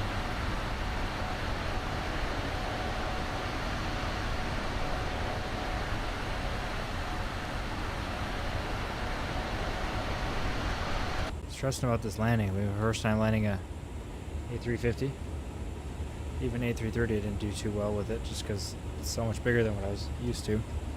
So I gotta flare way earlier than what I think. I already know that. Then I'll probably flare too early and not land it right.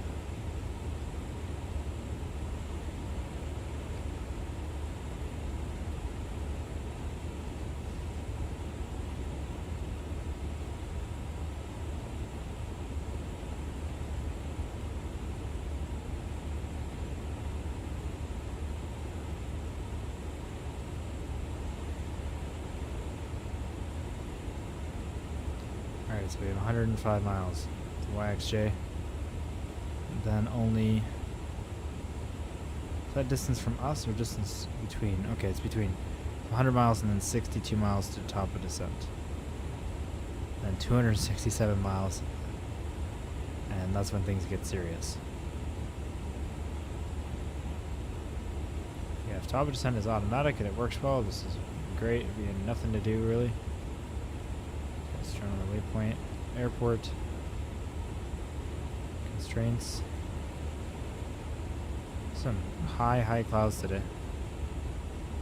We're at 39,000.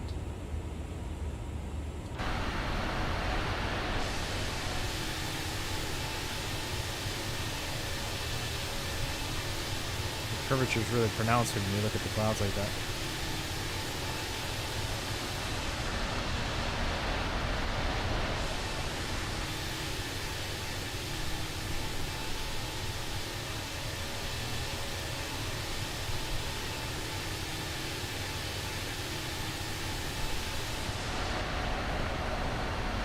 What is this?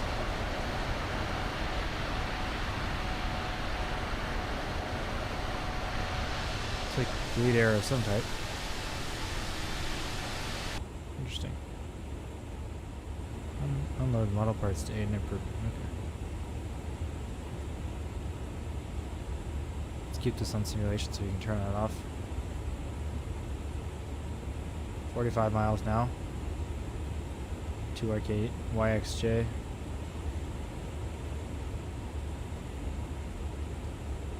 Everything's already backlit, so we don't need to worry about that. I'll try and backlighting up a little bit here.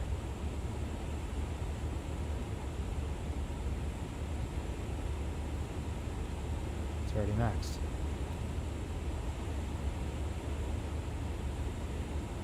Turn floodlights on a tiny bit. Okay, that's where the dome light is now. It's not at the top. Where's the door lock? Here it is.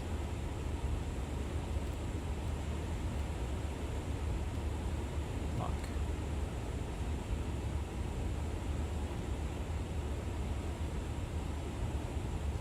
I think there's like a recorder up here, right? That we need to turn on. Actually, no, I remember. I don't know why I randomly thought that. Yeah, ground control recorder, or it's on auto. On. Yeah, it should be on. Ground control. Okay, I guess it's just ground. Should actually read that. What do these do? Just like the cabin chimes, I know, like they call the crew.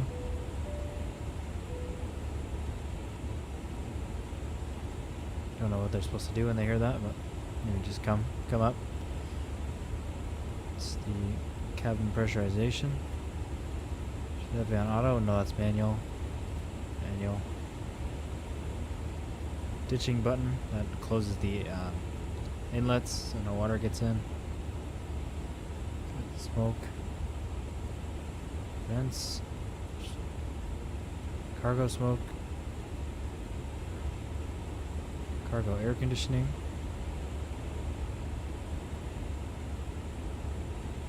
It's kind of hard to read everything sideways. My head's tilted. I realize it's probably not the best view for you guys. Alright, let's look forward here.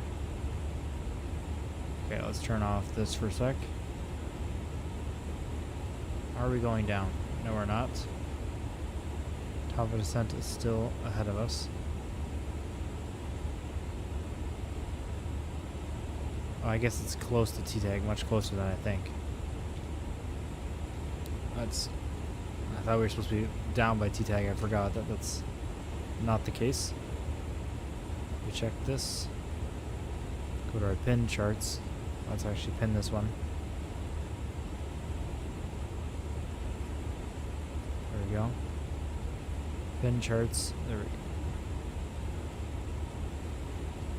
Yeah, T-tag. We don't have to be at any elevation than 190. 100. That's 140 degrees, 7 miles away.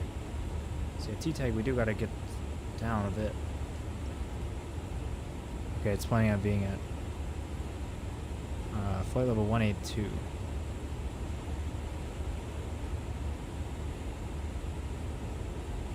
So how's the top of descent only 0 miles from there? I don't understand.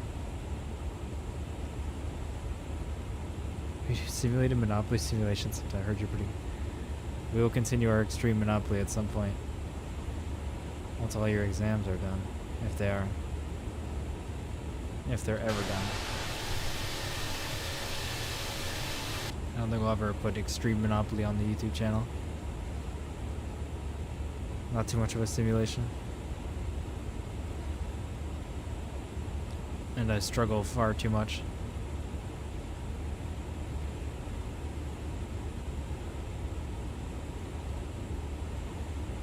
Okay, I don't think this is something that's not right here.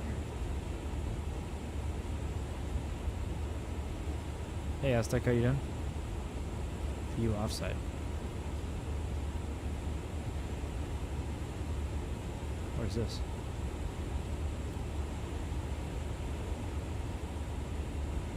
Okay, let's go back to the options real quick. Flight ops options. Turn that off.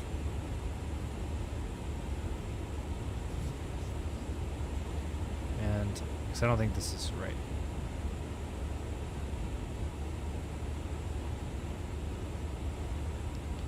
Oh, I see the top percent shows right here, right? And 80 miles, okay. I was gonna say, in 147 miles, it doesn't make any sense. Okay. Just gotta trust it. I'm used to doing everything manually. Or worrying about it too much and doing it manually, so. Let's try to let it do it itself. Sim rate is 4x. Let's do landing performance calculations. So I think it can actually auto brake to an exact turn off, which is cool. I've never seen that actually in action. Select airport. So sync FMS. Okay. Sync the weather.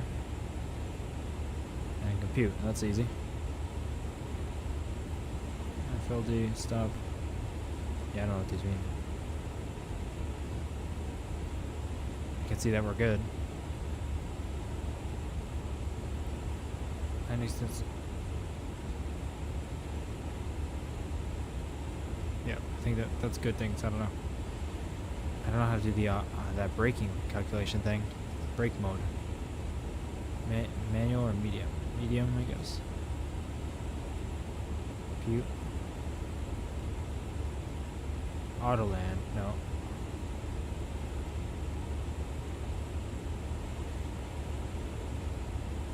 If I that was full flaps, so if I don't do full flaps...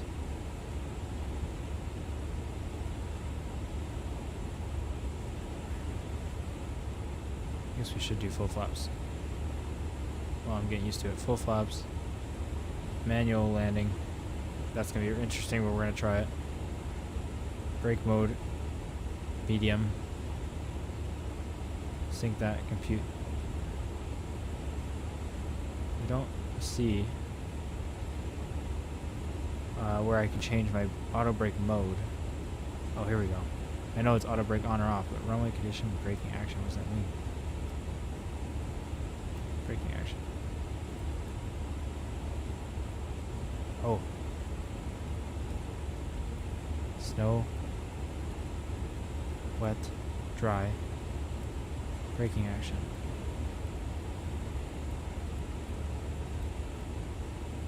Try.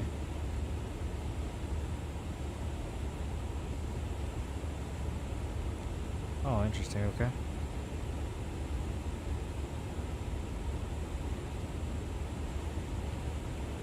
Cool. It's way more advanced than I'm used to for an auto brake system.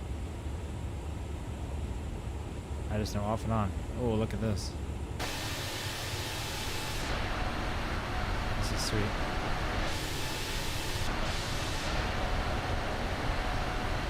Very, very cool. I guess it's good not to be on VATSIM for our first two flights, not just because I'm not used to VATSIM. It's been so long, but also because we can time warp like this. Alright, let's go to our options and turn off time compression, because it definitely did not descend correctly. I'm definitely not doing that right. Yeah, let's just go to the chart here. We gotta do this manual here. By Cebu, we gotta be at 190. As you can see, it's not going down. I'm not sure why. Its altitude needs to be managed, doesn't it?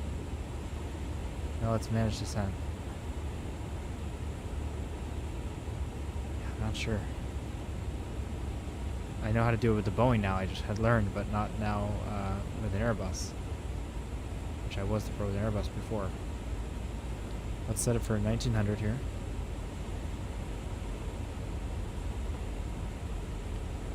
And we gotta be at... How far are we?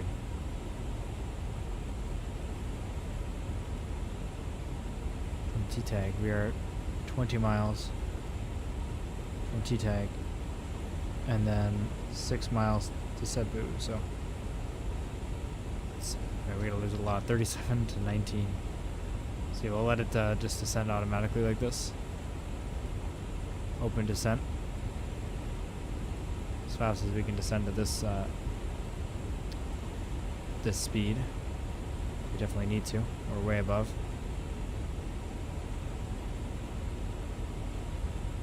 That's a constraint too. It's not great. We're gonna help it out by applying full auto brakes, because we need to. That should help that go up drastically at over 5,000 feet a minute of descent. Let's turn on the seatbelt signs early. Descending this quickly. We're 7,000 feet a minute now. It's rapid. With the engines at idle and the speed brakes at full, we can go down pretty quick. And we're keeping the speed just fine. We're not doing anything unsafe.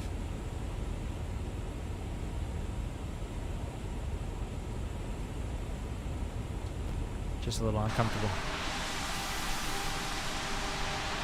Look at all the lighting in there, you can see it's cool.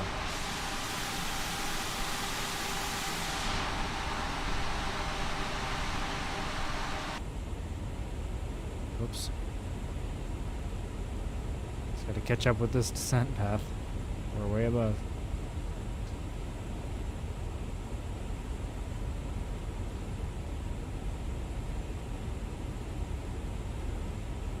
So not too bad. By Cebu, again, we gotta be at 190. We're almost 10,000 above. Still got a bit of time to get there. Sending this rapidly might actually get us there in time. But we'll see here. 6 miles to lose 7,000. It should be, I don't know, 21 miles to do it at 3%, so our max ascent rate, this actually might work, but it's probably going to be pretty close. 4 miles, no, we're only lost 1,000 now. We won't be as far above as we initially were looking though. Like 20,000 over. Let's see, we're 2 miles away.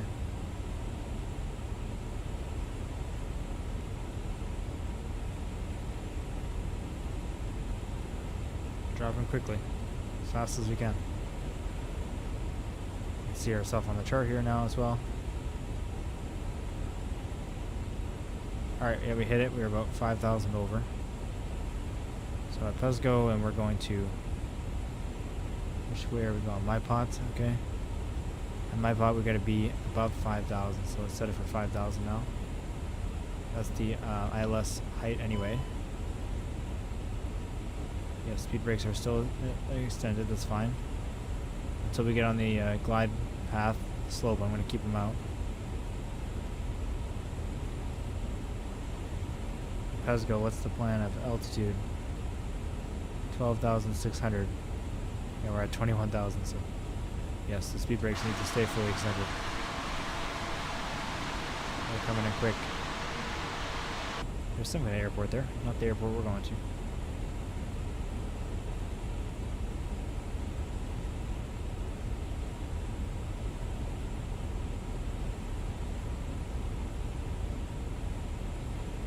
This plane looks awesome at night. Let's turn that floodlight down. A little bit. No, it's turned enough. Don't need that. I'm just going to keep monitoring the altitude. We're getting closer and closer to the path. Only descending about 4,800 feet a minute, which is quite quick. As fast as this thing will physically fall. The speed. Going faster, we're going to start accelerating.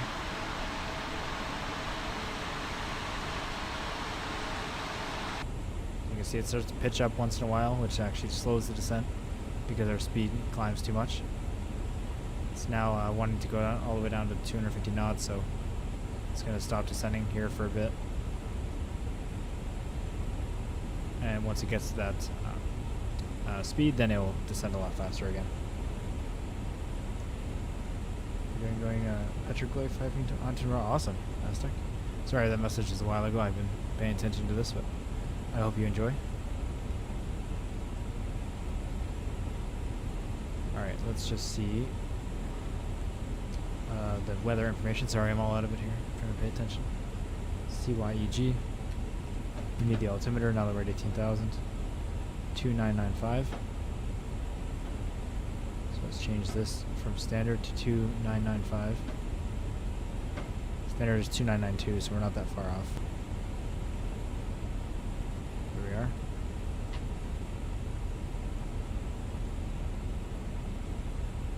$2,995. Why can't we switch to that?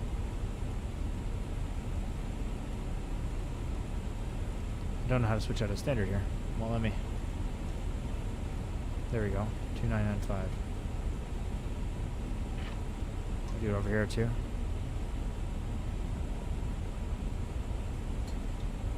So it doesn't have a problem with me. Okay, we won't do it on the backup right now because we've got other things to focus on. We also need to be at 190 knots there. And 5,000, so we gotta keep going down quickly. We're almost on the right track here. Until we get on it though, I'm gonna keep the speed brakes out.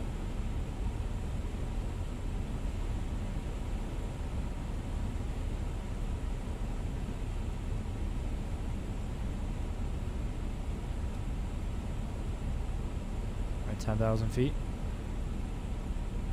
Let's bring this in further.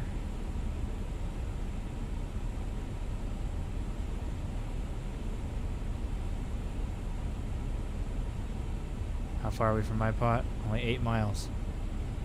We're losing another 5,000 feet and 190 knots, so it's going to get to the speed first.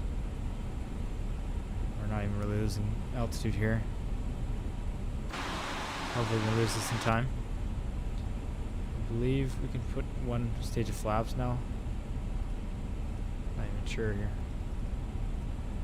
Destination data. We gotta put in the destination like weather and stuff here. Yeah, we do.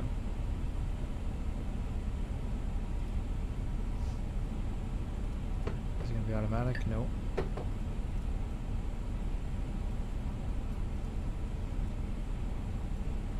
Let's worry about this first. Let's get into the speed constraint just fine, but not the altitude.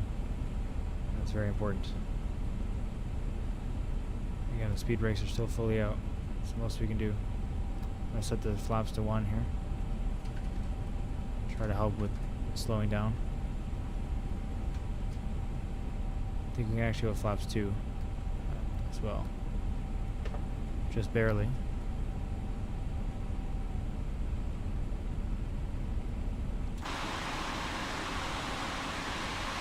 Okay, that should really help. Now we're losing altitude. Yeah, we have 5,002 miles. We're at 8,000. It's not going to happen, but that descent should speed up pretty quickly here. It's got the ILS chart up.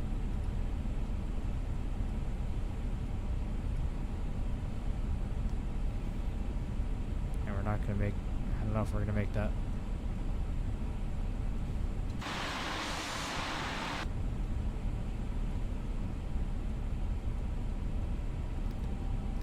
Flaps 3. I wonder if we can slow us down here. Do a manual speed intervention here of 145 knots. Try to slow us down. She's just go manage speed.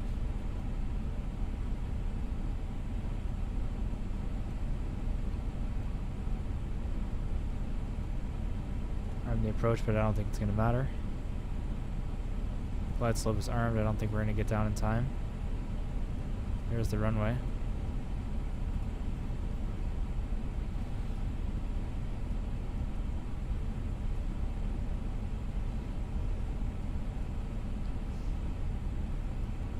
Is he going to be able to catch up? I'm not sure.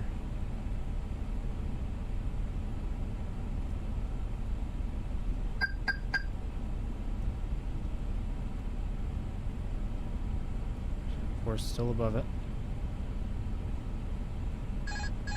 2,500. I'm gonna try to catch it up myself here. Manually flying.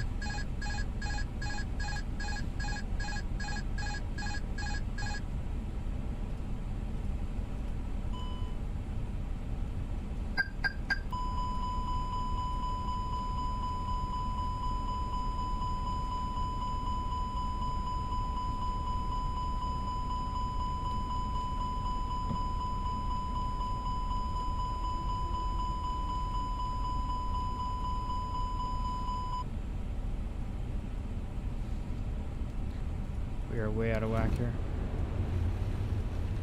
It's the worst approach I've done in a while.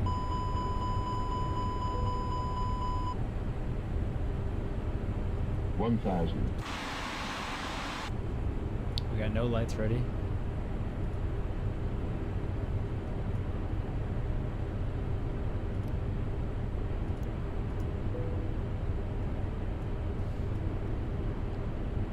Yeah, this is a real interesting approach here. Now things are set up very last minute. I'm gonna turn off autopilot and manually land this thing horribly.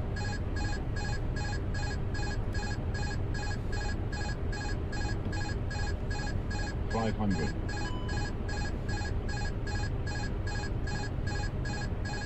This thing's way bigger than it used to. $400. $300. What's the problem here? I don't know why it's screaming at me. $200.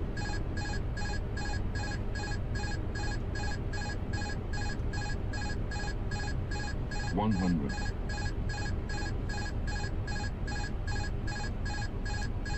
way past the touchdown zone. 40, Going way too fast. 30,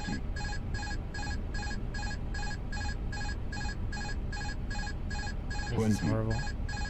10, pitch, pitch, pitch, pitch, pitch, pitch, pitch, pitch, pitch, Oh my pitch, goodness. pitch, pitch, pitch. I've never had so many warnings ever at once.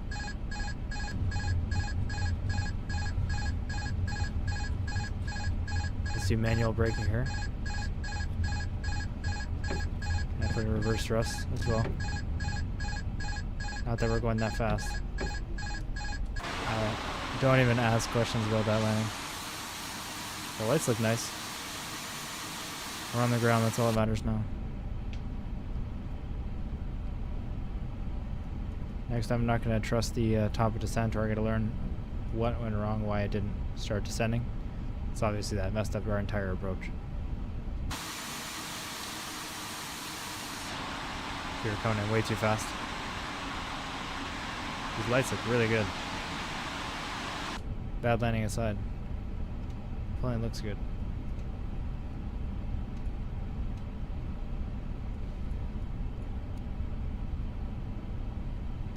We'll do another short flight in this thing just to try to redeem what just happened there. We'll make sure we actually follow the descent profile correctly. Let's go to taxi lights.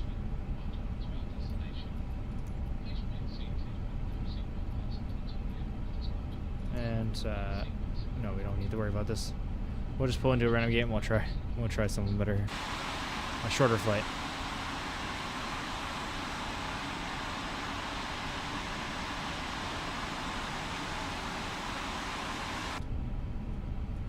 I'm used to flying with my yoke.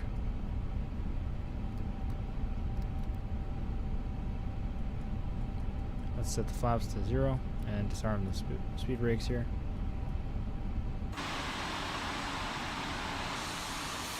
This just taxi lights? This is so bright.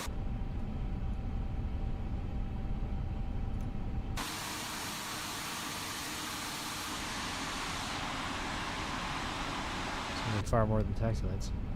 Let's turn the strobe lights off.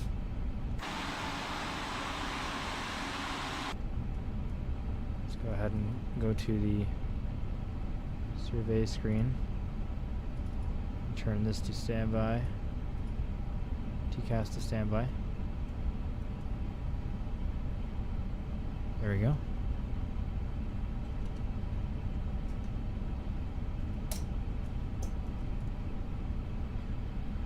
Keep everything else how it is. Looks like my phone died for the camera.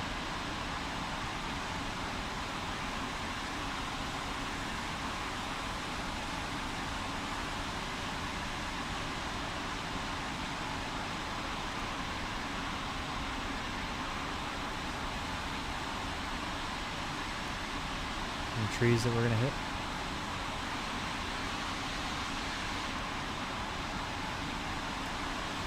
Maybe not.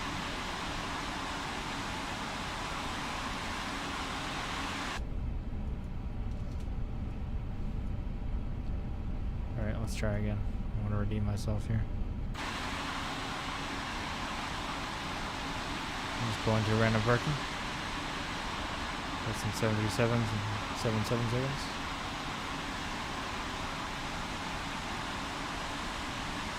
Three 777s, one 737. You can see the size difference is crazy.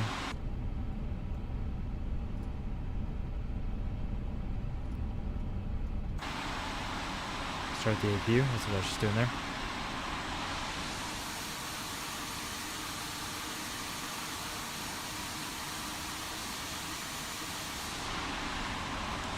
Ignore that our wings are clipping through everybody here. It's fine.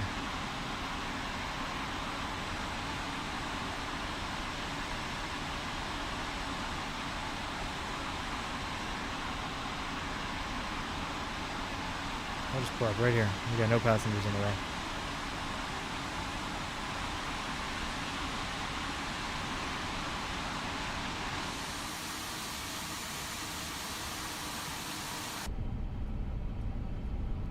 Is the APU ready?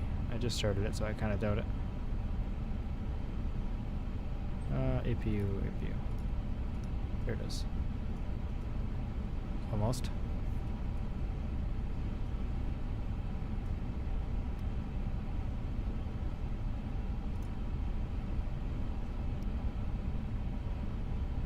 APU is ready, so let's shut down the engines here. Turn the APU bleed on.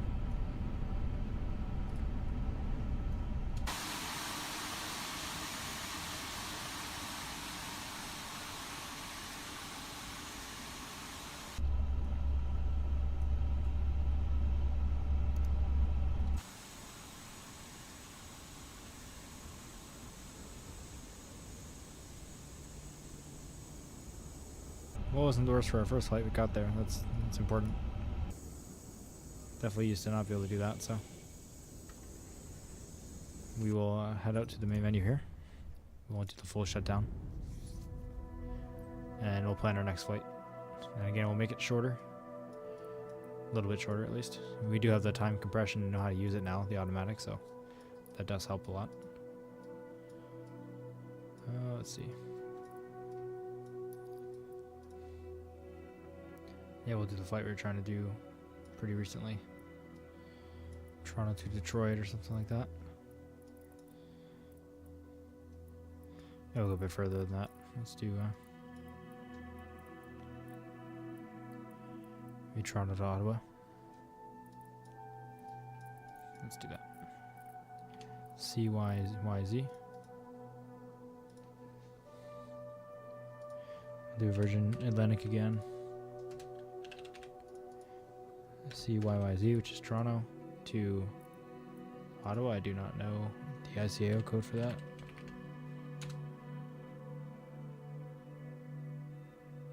CYOW. And we're in the A350. 1000. Generate. Nope, cancel that. Pounds. There we go. Generate.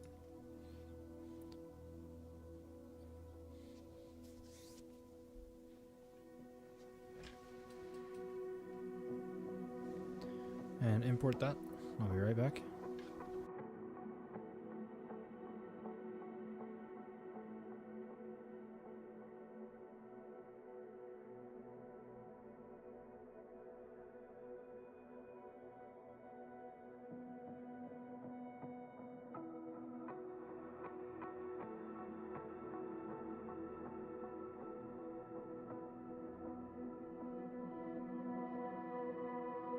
Alright, I'm back.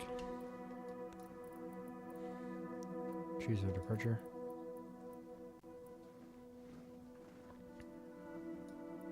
Try to do a gate this time.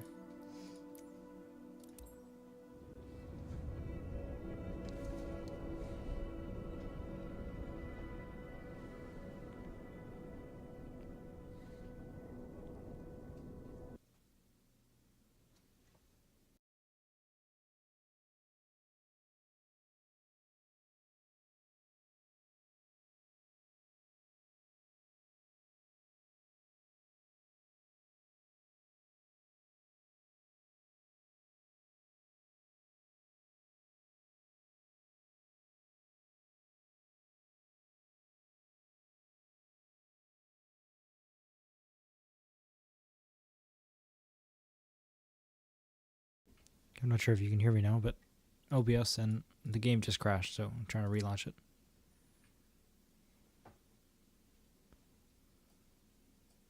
I haven't had that before, where OBS crashes as well. Let me know if you can hear me. I believe you can.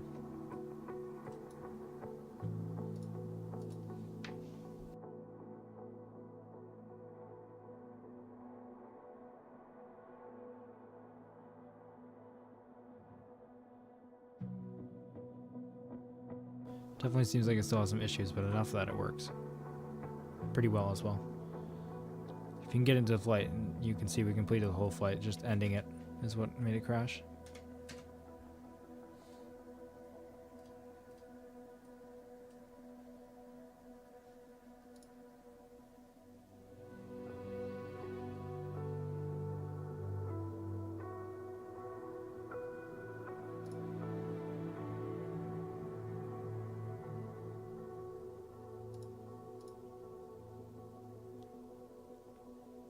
Hopefully it works so we can get one more flight in.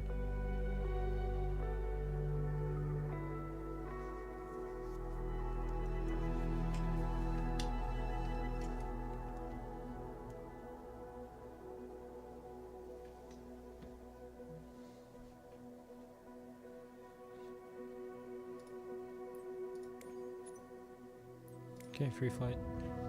Should just be able to import the flight we already planned.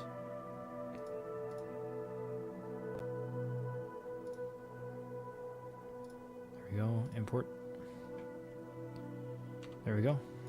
And Toronto. We'll choose the ramp. Or the gate, actually.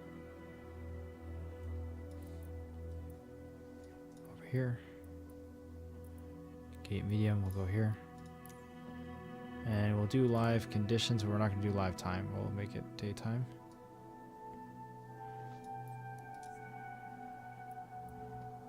There we go. And start flight, and hopefully it works here.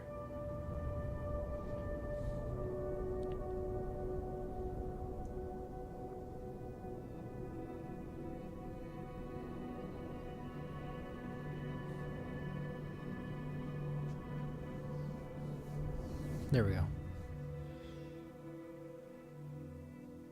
Much better. Love that sound. It's quite loud. I think it's just all the things connecting the ground power unit and stuff. Very, very busy here. Another A350 right there. It's a real person landing that. Right in the middle of the airport. There's another real person over there. And there. Lots of people. Let's go. Let's hop in right away. Do the startup. So our 4 batteries. The external power.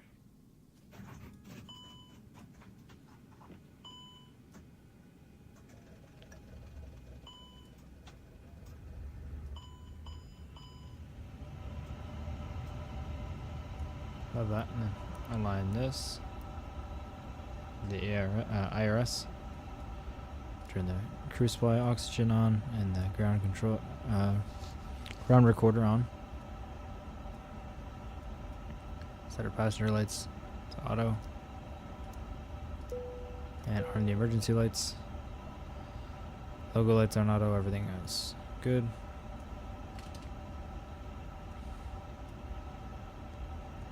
Alright. Let's go to flight ops system, send brief import. Let's go to ground. Set up the air conditioning unit as well. Why not? Let's go to our ATC panel. Let's turn on our ATC, turn the volume up, turn it on, and call. We want to hook up to the gate here. Ground services. Don't know how you have no ground services on there. I connect to the gate here.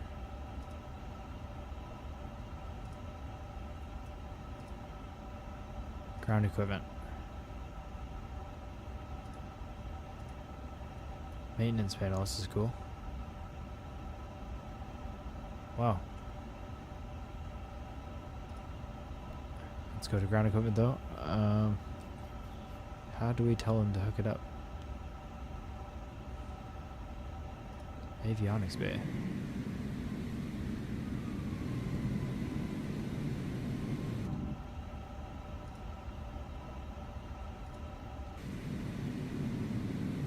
Forward cargo door.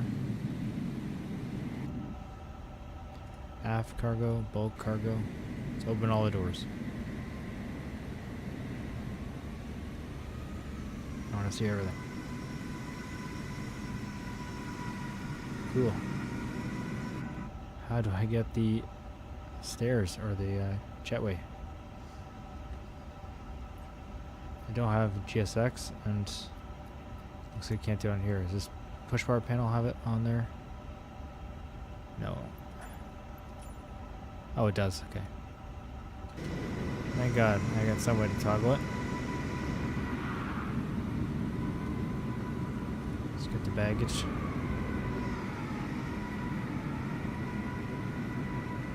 Let's get the catering. Let's get everything. And let's get the fuel truck too. There we go. Everyone's working on the plane now.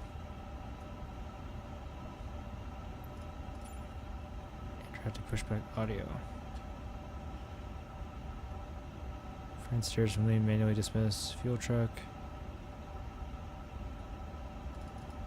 Why is the audio not working? Okay, that's fine. At least we have the pushback planning now. Everyone looks like they're hooking up. Jetway is hooked up. I just don't know why I can't ask for the actual passengers to come in. It's a little annoying. I would like to actually see them.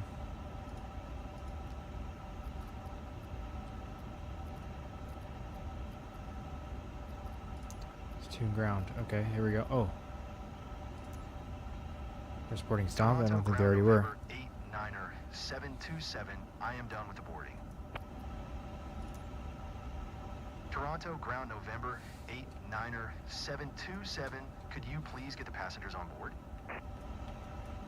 November 89er 727, the jetway is going to be connected.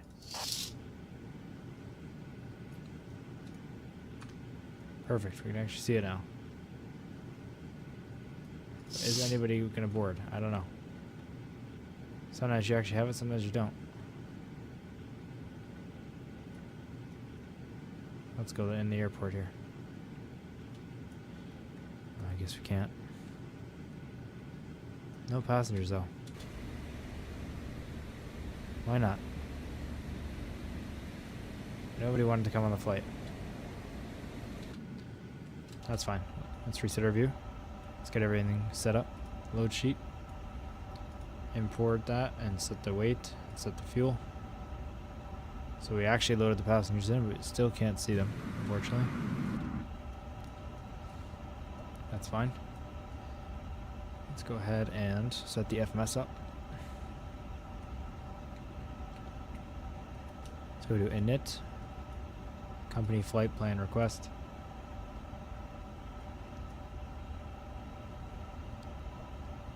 And we're going from Toronto to Ottawa. Received flight plans, and I click that and click insert. Let it load everything in. There we go. And then we want to go to departure. Pull up our flight plan ourselves. We are taking off runway 23 with the Vert 07 departure. Okay, can't go down there, so let's use the arrows. Bird 07, where is that? Should be at the bottom. Close to it. There it is. Enter. No transition point, or wait, L7 transition. Let's insert that to temporary flight plan. Click our arrival, runway 7. Approach ILS 7. Via, no via. And we're doing the capital 5 star with again the L7 transition. It's the same transition point. Put that in the flight plan. Let's clear the discontinuity. Oops, that's not what I want. We have some manual vectors. I'm going to clear that.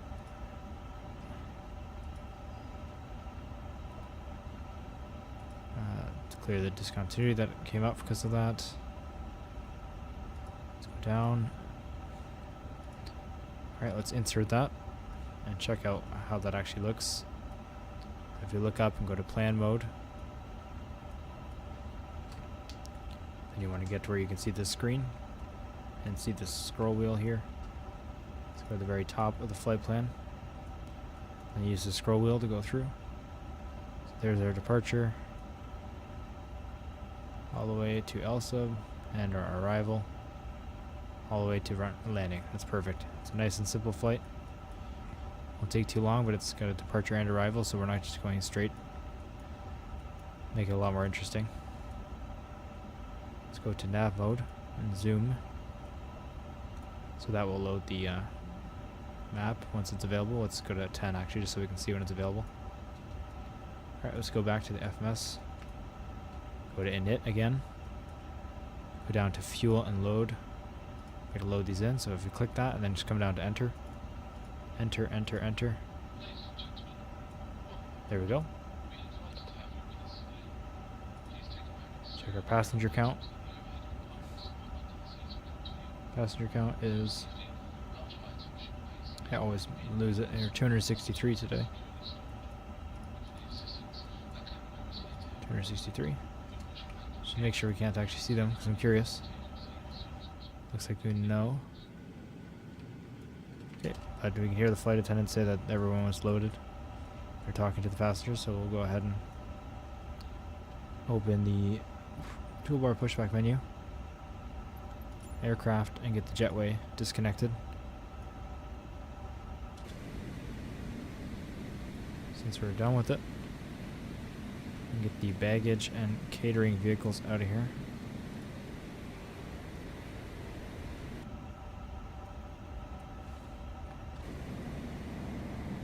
Fuel truck has finally arrived. We did, of course, actually already load the fuel in. Let's just make sure while it's here. Go to load sheet, set fuel. Okay, and then we can just close this and the fuel truck should drive away.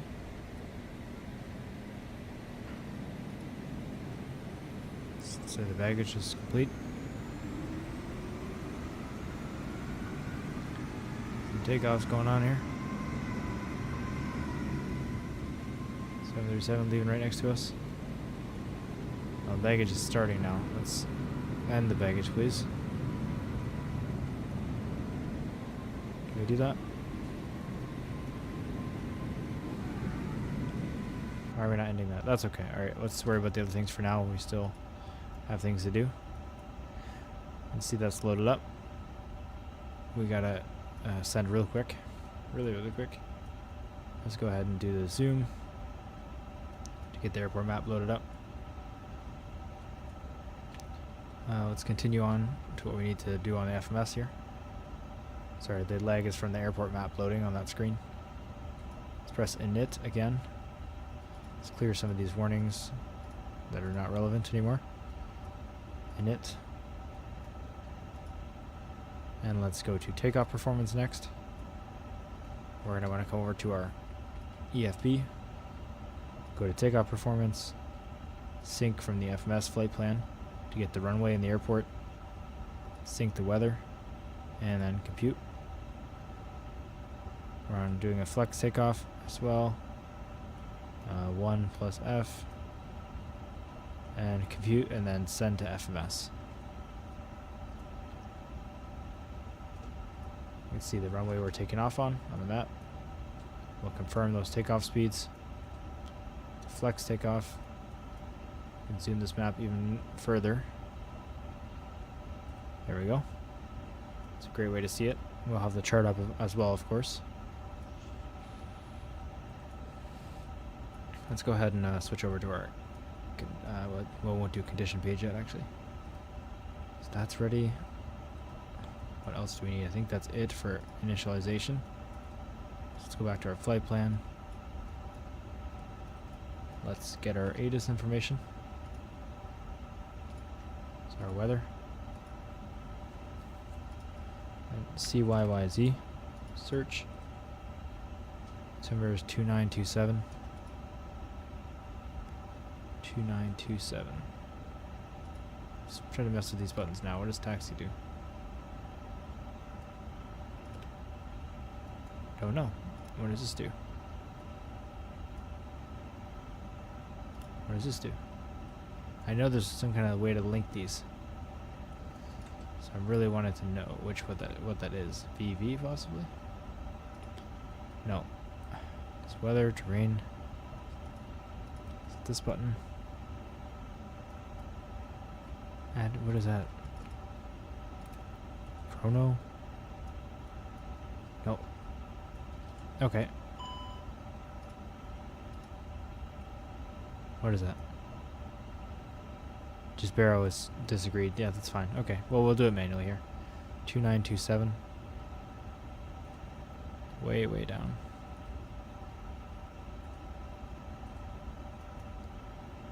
There we go. 2927.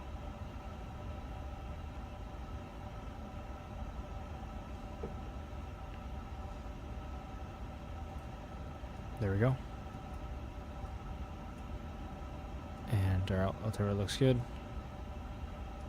Message list. Yeah, everything's fine. Of course, some of our doors are still open. What's still going? This baggage beat is completed. Looks like it. So passenger boarding stop. Toronto ground November 89er 727. I am done with the boarding. A little glider next to us. How do I get the baggage to go away? Let's see. I'm going to bring the toolbar pushback in. We have another A350-1000 right there. Interesting landing. Makes me feel better about my landing a little bit. Let's go ahead and try to get the baggage away again. Baggage. There we are. Now they're leaving.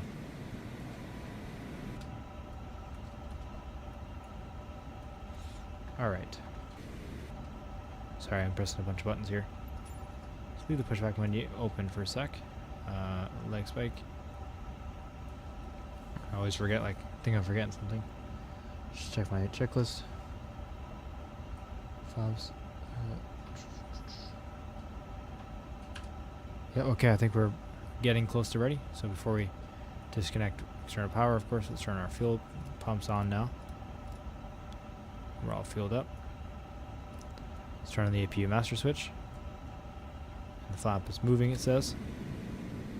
That refers to the APU vent, which I gotta find on this plane, but usually it's around here. And I don't see it. That's okay. Okay, the flap is open. So let's start the APU. Let's go ahead and go to ground. Let's close all of our doors. Okay, the air conditioning system should stay connected actually. Oops. Yep. Here our APU is starting. We got a real player and an A330 next to us. That's cool. The engines are so much smaller than this A350, and it's still huge from what I was used to flying. Shows just how crazy this plane is. Alright, we're waiting for our APU to start.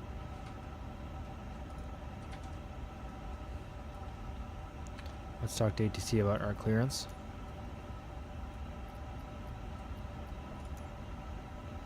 Toronto ground November 89er 727 ready to copy IFR clearance to Ottawa.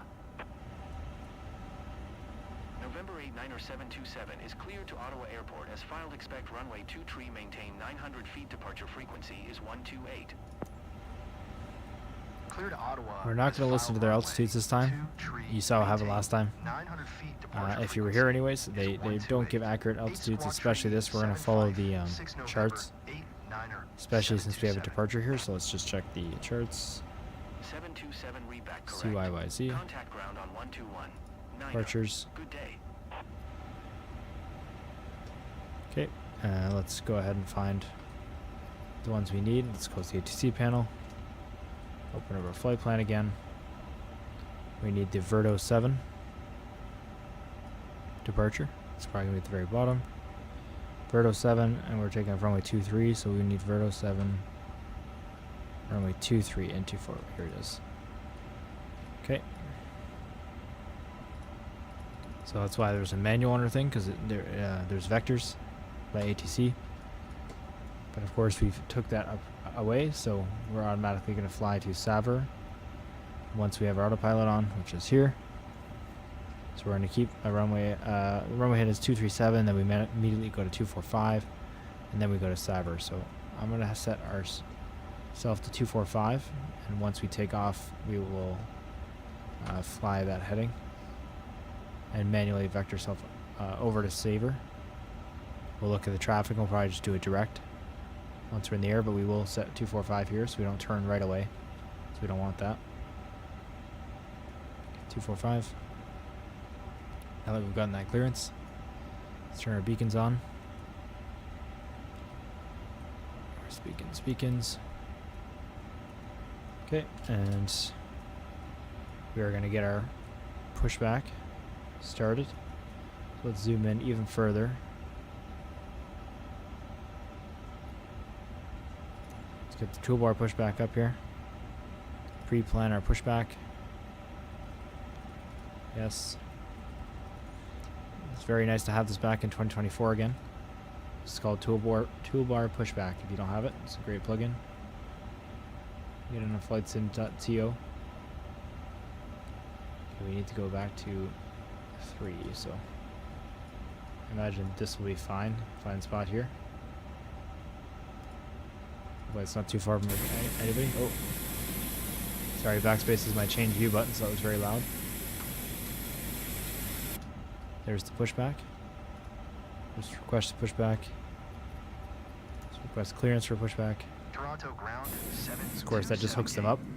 18 Bravo information kilo. Request pushback. Our APU is now available, so let's turn on the bleed. Pushback approved. Now our power and air is from our APU, so we can turn off the air conditioning unit. We can tell them to get rid of that. We would also turn the ground power unit off, but automatically did that once the APU is on. So let's make sure the actual external power things are off. Usually I do that first, but it automatically took the ground power unit off, so I couldn't really do that. It is off, okay. Perfect.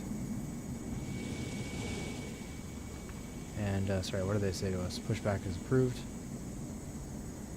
That's great. Let's release the parking brake.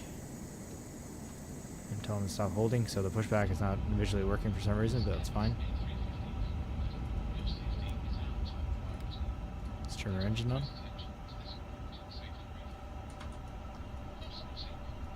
Hear the safety briefing.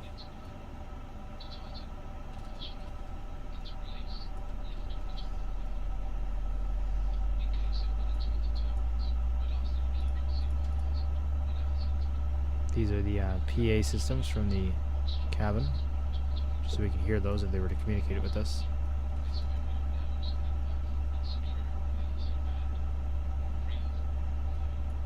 See our engine number 1 is starting. We're going to hear it starting up too. Let's go ahead and go to our airport chart. We'll pin this chart that we're on, so we will need this departure.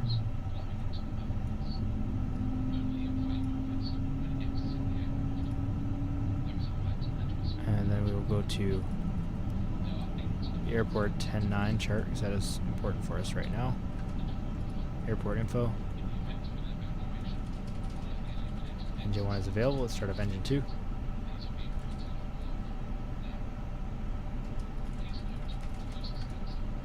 Let's get the airport chart zoomed in to where we need it. Here's us. Here's runway 23. We need to get there. Once we get our clearance. See, the pushback has brought us exactly where we wanted it. Just the great thing about that plugin. So now let's place our parking brake back on. Usually you actually see them do the pushback, of course, and see them to the lift, which is pretty cool. Just didn't work for some reason. Here comes our second engine. Sorry, it's very loud outside. We'll go back inside for now. Let's close the toolbar planner, or pushback toolbar. So yeah, what this view being on zoom, that gives you the airport chart right on here, the airport map, and then I have it on the chart mode as well. So you can double see where we are, where we need to be. So let's request taxi. Our engine's still starting up. It's almost done. There we go, it's done now. 727 with kilo ready to taxi. Set our ignitions to normal. Our lights to taxi. Taxi to and hold short of runway 23 via taxiway Alpha Tango Alpha Hotel. Contact tower on 118. Tree 5 when ready. Taxiing hold short runway 2 tree via taxiway Alpha Tango, Alpha Hotel 727. So you can see I just drew with the mouse as they said it. Alpha Tango, Alpha, and then Hotel. And hold short runway 23. So we'll close that. And we will release our parking brake and start our taxi. Let's check our rudder. Let's check our joystick. Perfect. Put a little bit of power in. I'm just gonna make sure, reset up my camera real quick.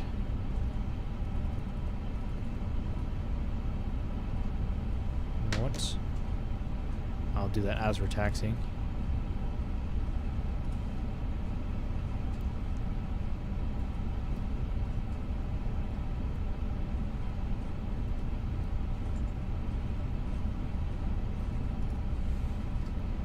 All tabs, hopefully I can make the turn just fine. Okay, hold on. Let's need to go to Alpha Tango, so I'm gonna turn right before we get on to Alpha. Alpha Tango's up here.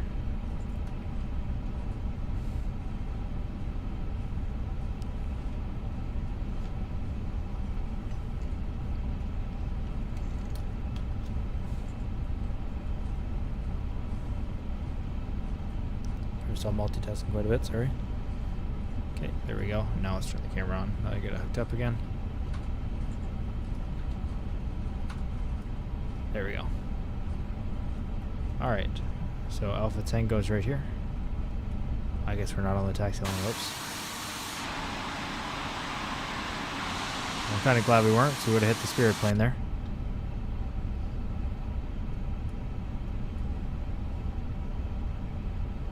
Okay.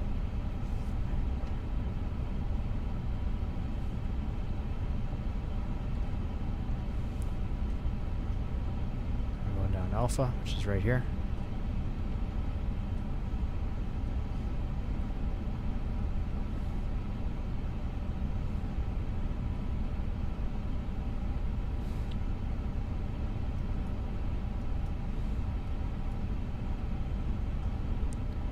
Okay. And then all the way down to Hotel. Not too hard. Generally I found we want to be lining up this screw with the center line, I believe. Let's try that. If I reset my view, there's the screws right on the center line. And you have the wheels right on, basically.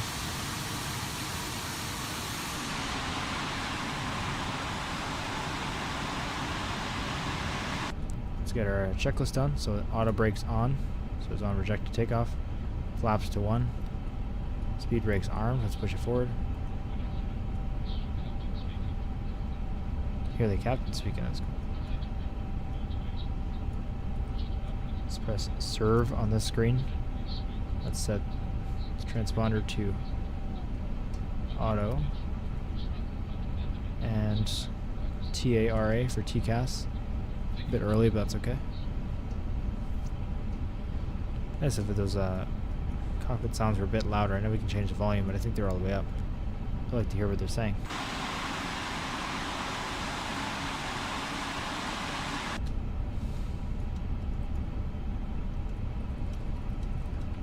We're on Alpha, returning to Hotel.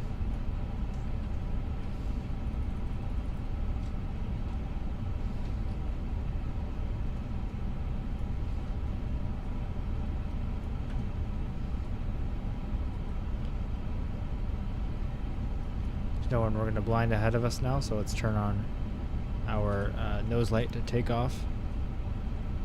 And we'll turn our landing lights on as well. Since we're about to hold short here. We were told just to be on Hotel, so not Quebec, so we are stopping right here. We don't get the full runway. Well, basically though, we don't need it anymore. We do have our landing lights and stuff on. We're all ready for takeoff. Let's tune the tower.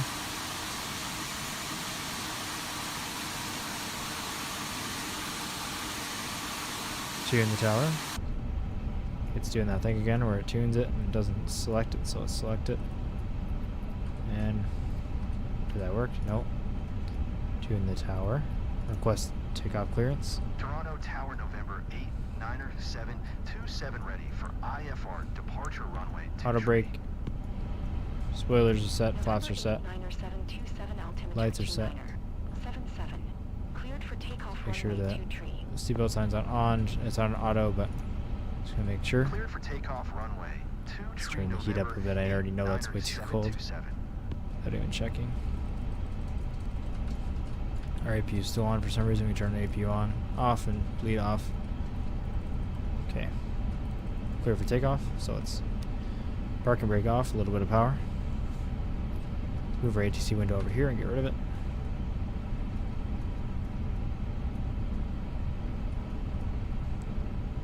Flight director's on.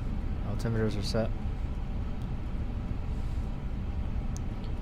Set the backup. No, I'm not going to set the backup.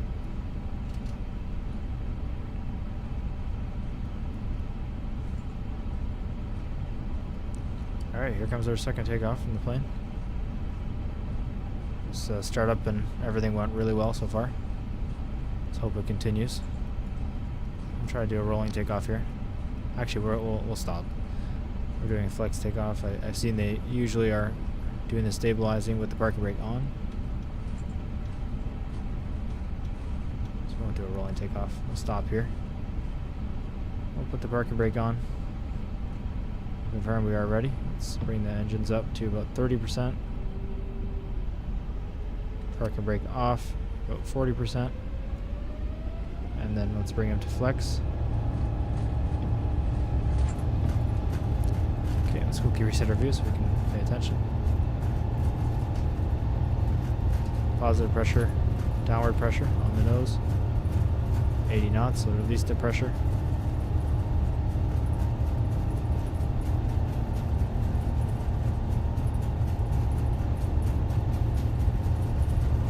V1. Rotate.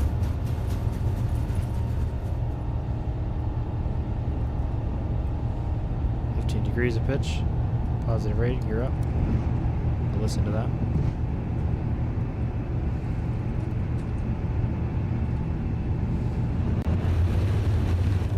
Contact Toronto departure on 128. Good day. Sounds awesome. Let's acknowledge the handoff here. 8727. Keep it straight. Tune departure.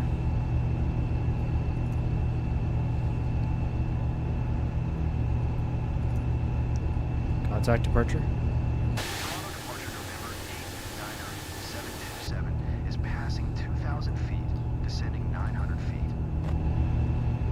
No, we're not.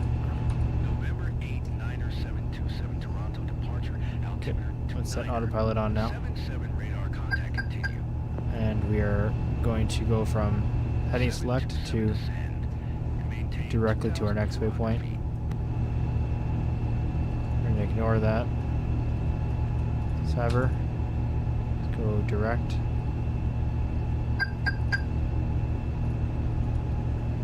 I don't want it to be doing what it's doing now, exactly. Okay, it's going to go onto that flight plan. Without doing a direct, I couldn't find the direct button fast enough. Descend and maintain That's fine though. 2,400 feet. It's not going to do much 727. different here.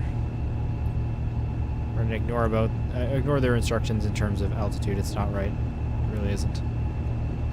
Let's go to our pin chart for the departure. Didn't look at the altitude. It was above 1100, that was it. So we are above 1100. Yeah, we were supposed to follow that out further. That's okay. We're headed to Saber now.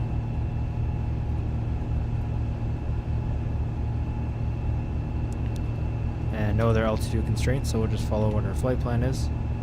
We'll do our climb fully. Our flight plan is cruising at 23,000. Let's go ahead and set 23,000. Let it climb at whatever rate it wants. We'll bring the thrust back to climb now.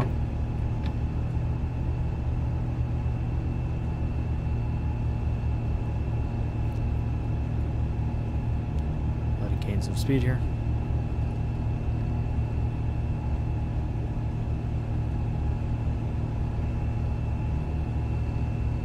And we'll set the flaps to 0. Oh, that's not what I want. There we go. 0. Good thing the flaps take time.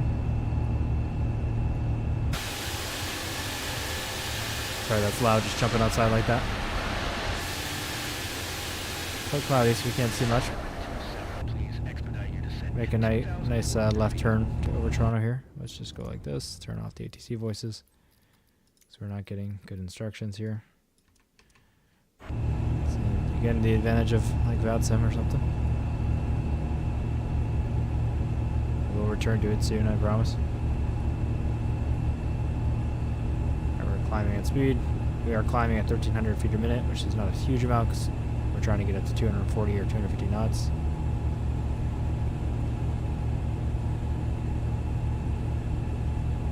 And we're making quite the left turn here once we get to Sabre.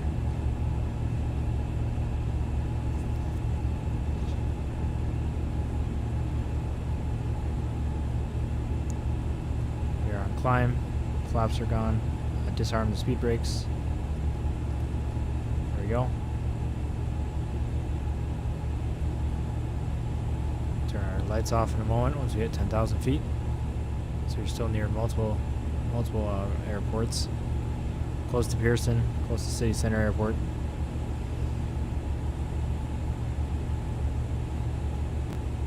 Turn the camera off, there's nothing to see anymore. It's all in the cabin.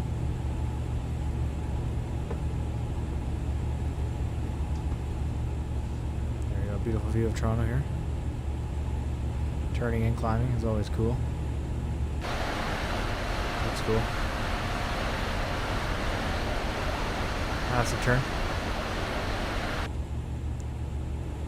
And we're over 10,000 feet. Let's turn off our landing lights, our nose light, and our landing lights off. Strobe is already on auto, but I'll turn it on just to make sure it's on.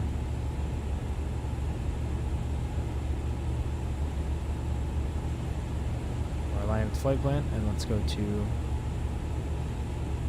give it 160 miles here. Don't have too long of a flight. We're over 10,000, so it's trying to speed up now. Do 290 knots, and then it's going to continue its faster climb. Beast of a plane. This little sticker, even the details are crazy. There's Toronto. Most of the buildings are, none of the buildings are loaded this far away. And most of them aren't. Okay, it still looks cool.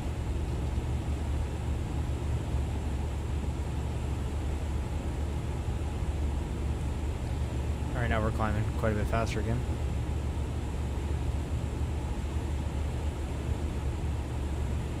Let's go ahead and look at our calculator landing performance real quick. Sync with the FMS. Sync with the weather. Make sure we can land. Brake mode medium. Reverse thrust yes.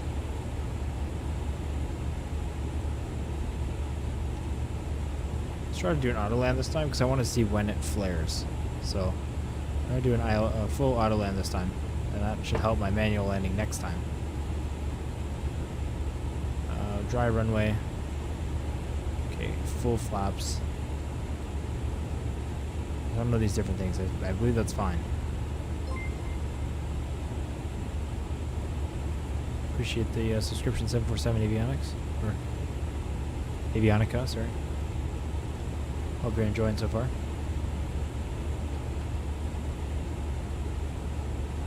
Definitely not a professional at this. Alright, we're at 15,000. And this game is beautiful. We're flying from Toronto to Ottawa, for anyone just joining. I'll just throw that on the screen for you.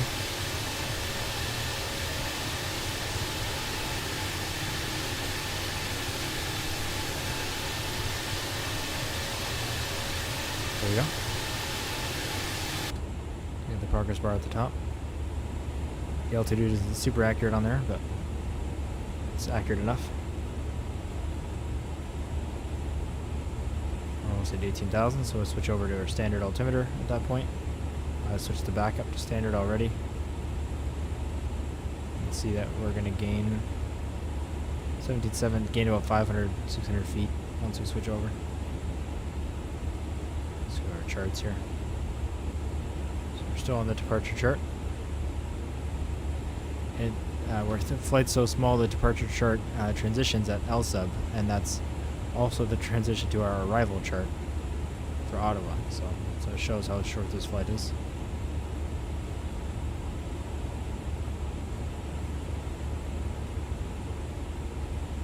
There's L sub there. We're on the 160 mile range.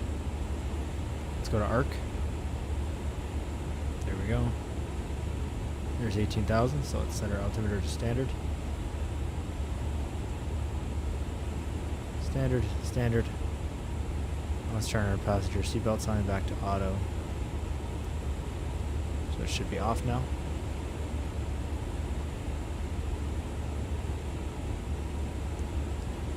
And we're almost at our 23,000 cruising. Let's go ahead and look up the weather information for the destination. So go to performance, approach. Don't believe we can do this automatic, so let's go ahead and let's see. Can this send landing performance? Can it send FMS? Computed. I can't send it over. Okay, so let's go here. Destination WX. We are going to CYOW, Ottawa.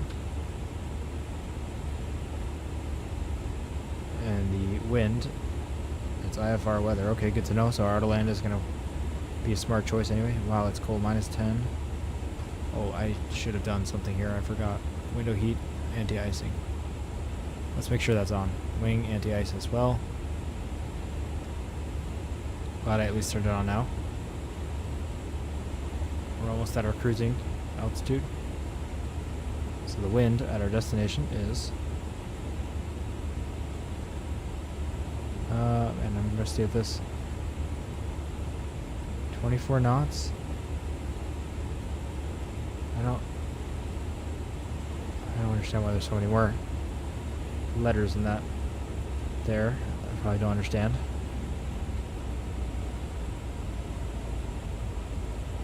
Okay, we're in approach. I think it's 24 knots. I don't understand. 080, 18G, 24 knots. I just don't know what 18G means. 080.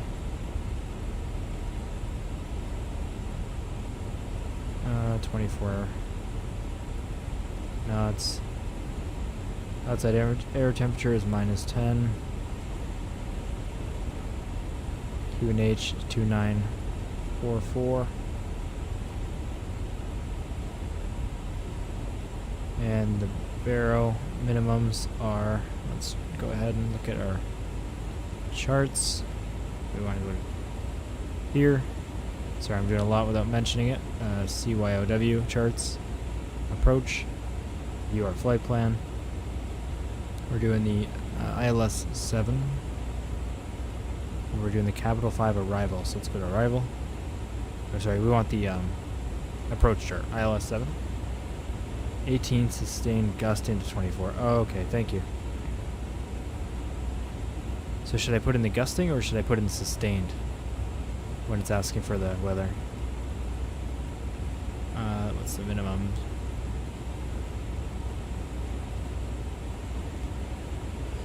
Oh, ILS. I'm still new to doing this too. 200 feet, I believe, radio.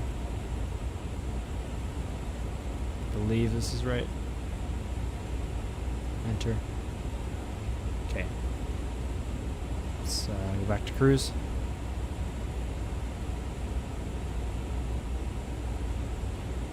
Now let's look at ILS is 3000. Let's go ahead and pin this chart and go to arrival. Capital 5 arrival. It's the same, but be ready for the gust. Okay. So let's go to performance again then. Approach. Let's put this at 18. Okay. Alright, so we are doing the capital 5 approach. There's the L sub point. That is our transition point out of the departure and also into the arrival. At Canuck, we have to be above 230. At Lanark, for runway 7, we got to be below 10,000, so we'll try to be at 10,000 by then for sure.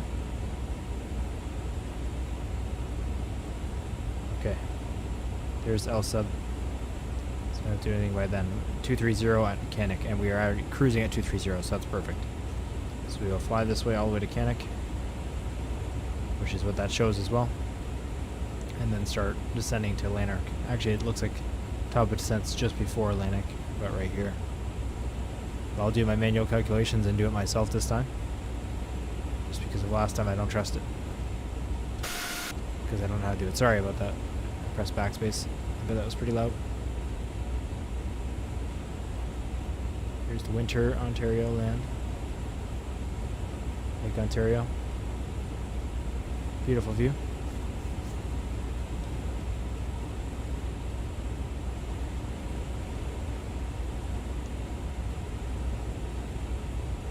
iniBuilds coffee over there, but not on this side. That's unfortunate.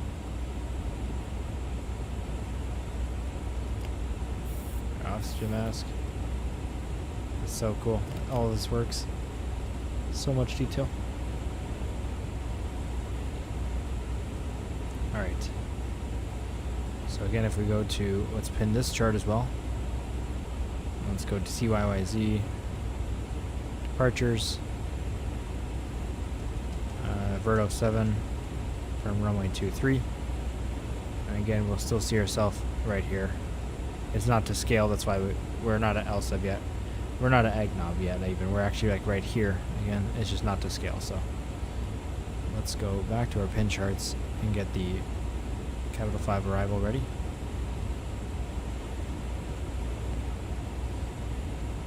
Let's look at the en route map here. Love having this. This is so much cooler. See everything below us.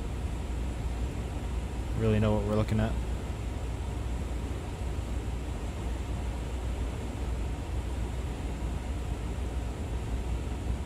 Don't need to do any speed ramping or anything for this flight. It's nice and short. Keep track of everything ourselves. It's got the airport, the landing information there. Dry -6. Destination EFOG. I don't know what that means. Wing anti-ice and engine 1 and 2 anti-ice. Here's the condition screen. 23, 24, and 23. We don't need it that hot in here. Let's cool that down a bit. 11 degrees in cargo, that's fine.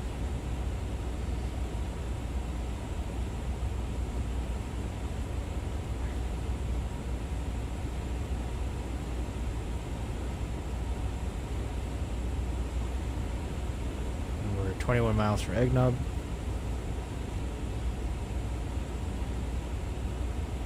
Go outside, so it's gonna be loud here for a second.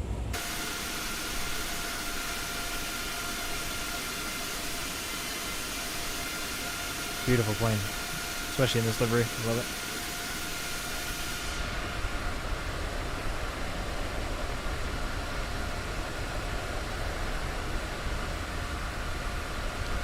Quite the wind right now. Our heading and our track are quite different, so we're kind of crabbing to the side there. Quite rough weather.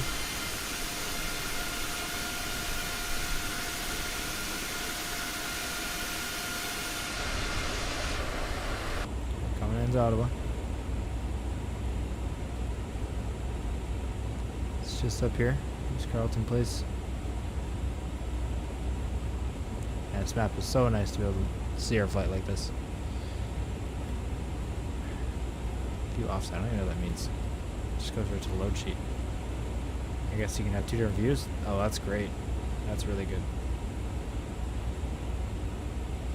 I didn't know what that meant, but okay, so you can just have 2 views set.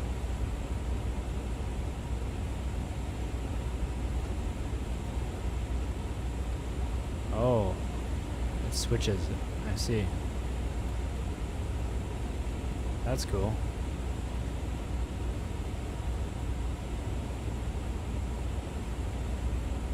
I think you're supposed to be able to switch to avionics or the EFB, but you can't do that with this. It's always the EFB. Brightness.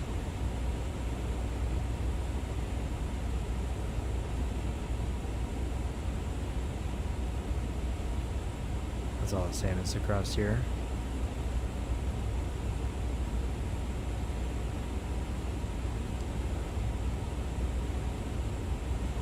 It's 8 miles from Egnub. Just hang out here for a sec.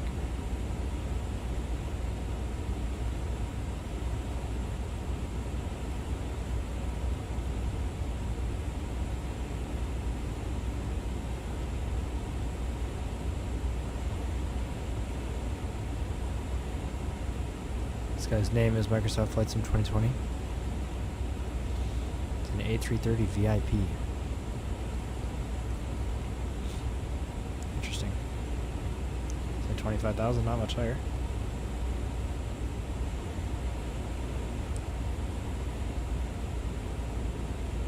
Did I ever turn on my TCAS? I believe I did.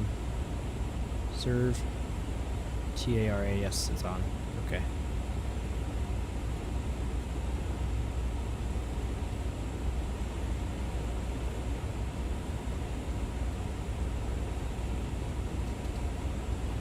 Turning here now to LSUB.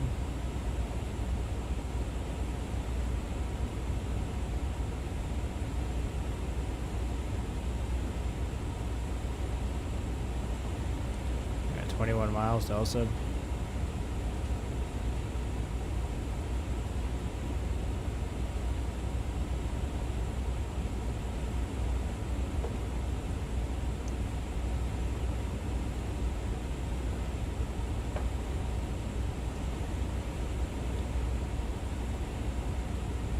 Again, our top of descent is going to be just after that. So let's look at our charts again and decide it ourselves. So we want to get to Lanark. Lanark at 10,000. And we're at 23,000. So we got to lose 13. Times that by 3, you get 39 miles. So we're 39 miles from Lanark. We will start our descent. Go to flight plan. 39 miles from Lanark. So we have 30 miles from Canik to get to Lanark, okay. 31 miles. It's 14 from LSUB. So we have 45 miles. Once we get to LSUB, we have 45 miles to Lanark. And we need 39 to go down. So 6 extra miles. We also have to start slowing down at 10,000 to 250 knots, which is not much slower. But we do want to keep that in mind too. So essentially once we get to LSUB, we'll start our descent at 3%, and if we need to accelerate it or decelerate it, we can do that.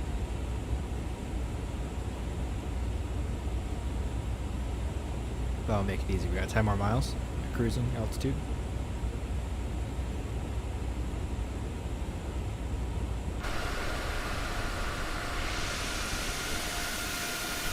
The engines ramp down as we start to slowly descend. 8 more miles, so let's take our ground speed of 359 knots, times that by 5, that gets 1,795, which that's going to be the rate of descent. So we'll do 1,800 feet a minute of descent once we reach LSUB, and we'll set it for 10,000. So we can actually set it for 10,000 now. Just Lanark, and then we'll start descending once we get there. 5 more miles.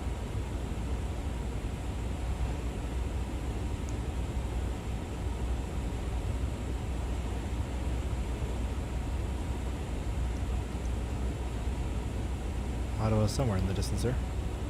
Probably up here.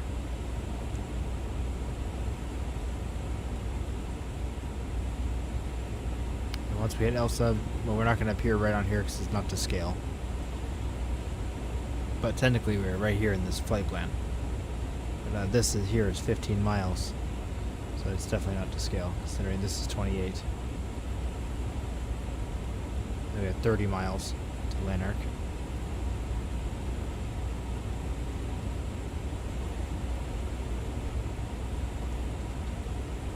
Okay, and we're hitting L sub here now. So we're going to start our right turn. A gradual right turn, okay, and we'll start our descent now. We get 1,800 feet a minute for now. We'll go to vertical speed mode. So we're losing 1,800 feet a minute to get to 10,000, and it's going to want to keep the same speed.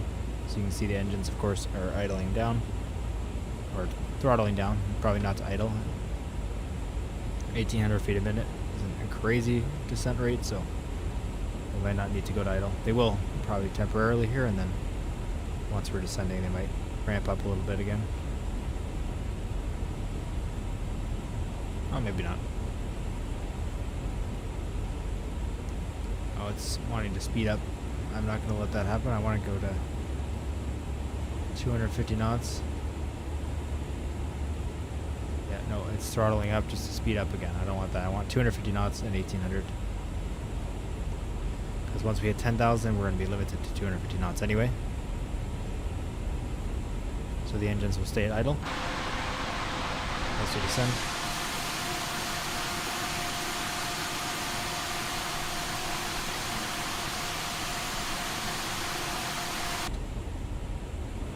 Let's bring our map in here to 80 miles range. That brings the whole airport into view. Love that we have the descent. I'm using our radar to get the altitude or the terrain there. It's great. Can't even turn I need to turn the straight airport on. Can we turn on like weather, terrain? That's great.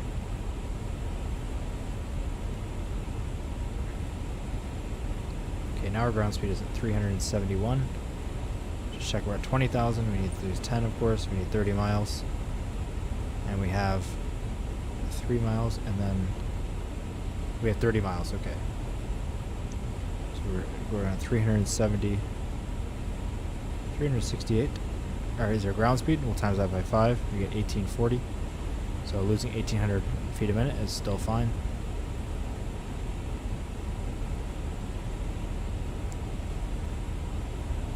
So we need 1840, and that's for 30 miles, and we had just more than that, so 1,800 should be fine. We still have our speed to set to 250, so the engines are idle because we're above it. See, we're not actually really gaining that because we are descending at 1,800 feet a minute, but we're also not gaining any speed, so we don't need our speed brake yet. As we get closer, we'll have to see. Switching our altimeter here will probably help drop in altitude. So let's go to our WX again. CYOW for Ottawa. Sorry about that. 2944. Sorry, the backspace is the outside view. 2944.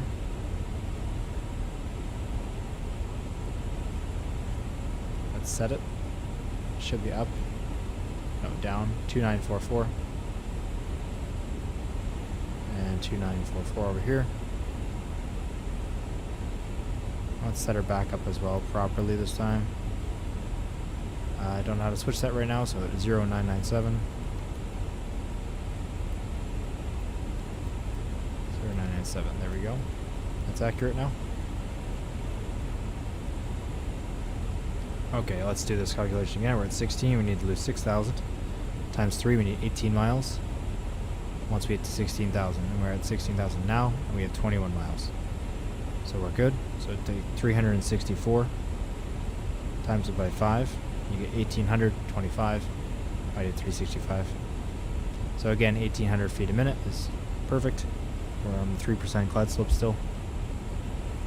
We are now on the chart. You can actually see us there. We're not at 250 yet, but again, we don't have to be at 250 until we hit 10,000. That's a speed restriction.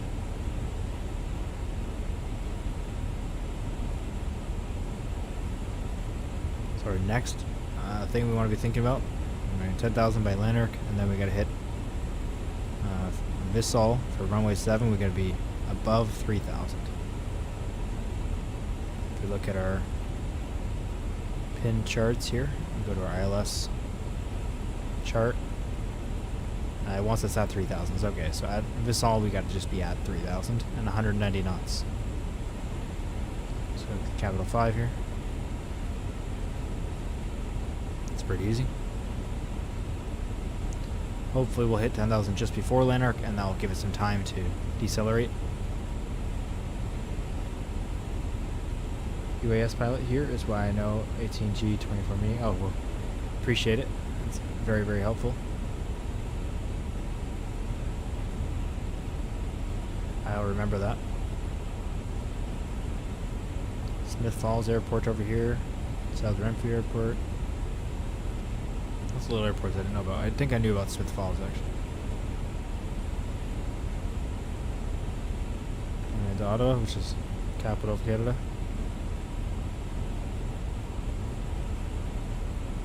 So Lanark is now 10 miles away. Only got to lose 2,500 feet. So we take 2.5 times 3, we get 7.5. So we need 7.5 thousand. So 7.5 miles. And at that point, well, that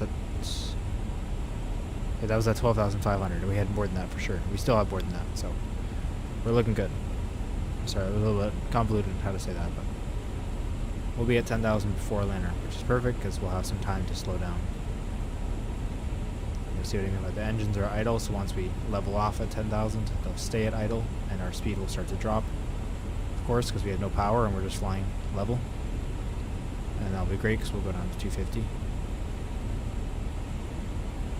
And then we can be at 250 below that as well. That's just the speed constraint. We have to be at 190 by the time we hit Vissol. This is max 210 here, but if we actually look at the ILS chart, it's max of 190. We're just about there, 3 miles away. And we're at our altitude here, 10,000. So normally you would see the engines throttle up to maintain the altitude, but again, we're faster than I want it to be, so you can see instead the speed is just dropping. The down arrow is the downward trend. So there we are, we're at 10,000 and we're still a mile away. It was perfect descent. Okay, now we want to set it for 5,000, or sorry, 3,000. That's our next altitude. And we'll set 300 times 5. We need to descend at 1,500. So let's do that, and then I'll check if that's actually what we need to do. I just want to have it start descending just in case it is that we need to descend right now, because it most likely is the case. So we need to lose 7,000 feet. Times that by 3, we need 21 miles. And we have 26 miles, so it's perfect. So we'll stay at minus 1,500. And that's good because we also need to lose some speed. And since 1,500 is obviously less than 1,800, we're not dropping as fast. So we should be able to lose the speed and descend at the same time if the engines are at idle.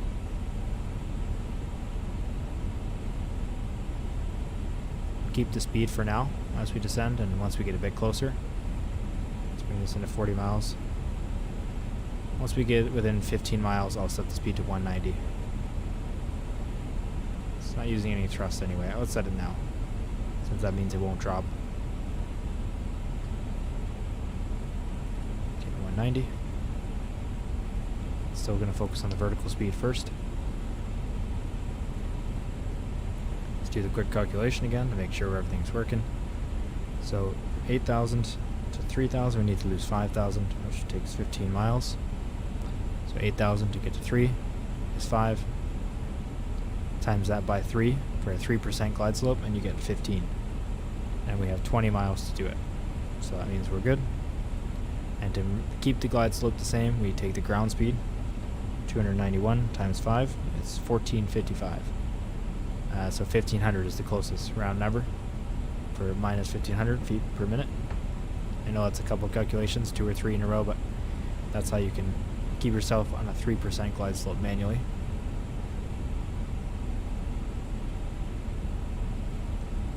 Once you get used to doing those couple of things on your phone real quick, it becomes very easy to do. And you can see by the first descent, it works perfectly. If done correctly and quick enough, and when the speed changes, you have to update your calculations once in a while to make sure, if you're doing manual descents like this. Okay, once we get to 15 miles, I'm going to start applying a little bit of speed brake, possibly. Let's see. Do the calculation one more time. If we're going to be there early, then we have time to slow down. So once we hit 6,000, we need to lose 3, obviously. Times that by 3, we'll need 9 miles. And yeah, we're fine. At 6,000, we need 9 miles, and we have 14. So we'll keep descending at the same speed. That means we'll be at 3,000 about 5 miles early, 4 miles early maybe.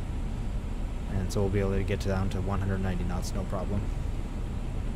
Hopefully without any speed brake. Turn the flight status off now since we're getting there. There's nothing wrong with using speed brake, it's just less fuel efficient that way. We are actually below the glide slope it was going to take, but that's okay. Bring this into 20 miles.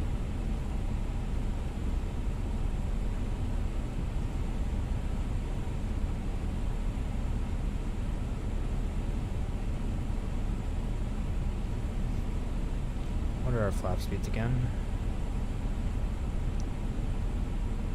Of course that's thick.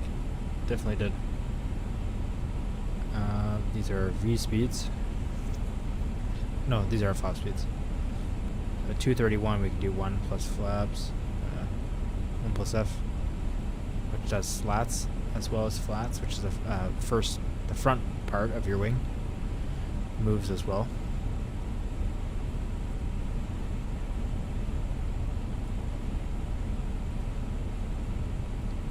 We're almost at 30,000, and we're still at 7.5 miles away from where we have to be at 3,000 by. We don't have to be at 5,000, above 5,000 here. That's for runway 14, if you see that. So runway 7 is what we're doing. We just need to be above 3,000.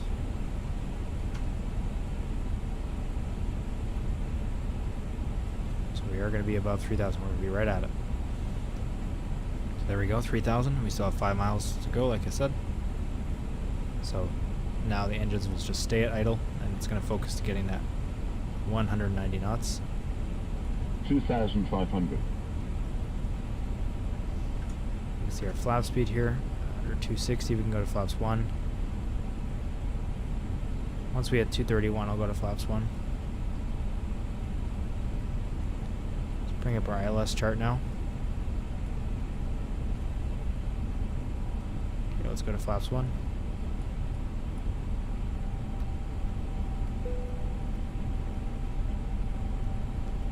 3,000. Let's set our lights on, seatbelt signs on.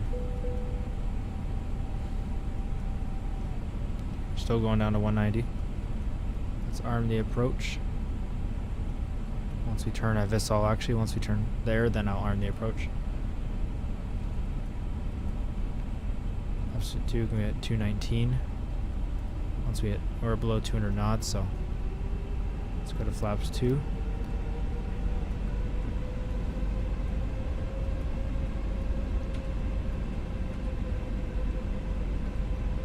About 10 miles from the airport now.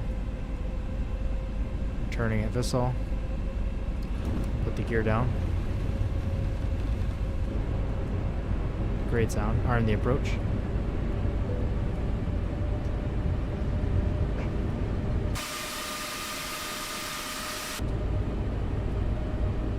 Put on second autopilot.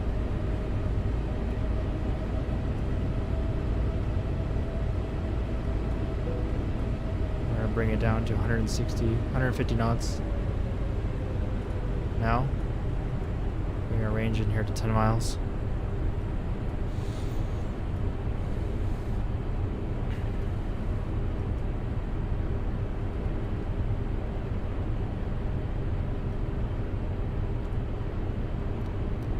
Flaps 3.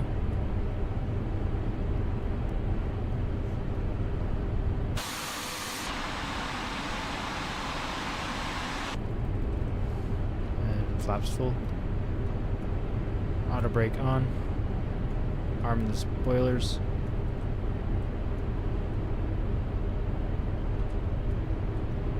Both autopilots are on. It's a land 3 dual auto land. The glide slope is green. So you can see we're coming down past 3,000, so we're on the glide slope. We're doing a full auto land here. Let's get the 10.9 up real quick. Just CYOW. We want the airport charts, airport info. There we go. Let's get tune the approach now. I know we haven't been doing ATC, but it'll tell us where to go. No, we'd have to do all the clearances and stuff. That's fine. Let's just keep it at it that way, and we'll enjoy watching the auto land. So we want to do record.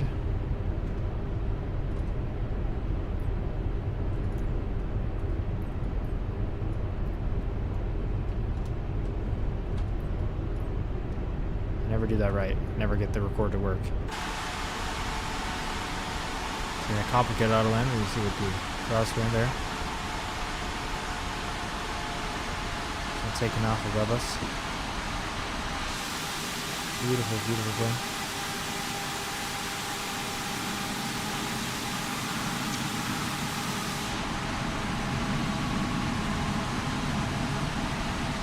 I turn off the traffic nameplate so we can get some better pictures here.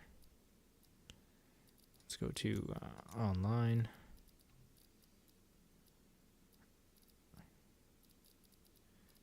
No, that's not what I want. Flight interface, there we go.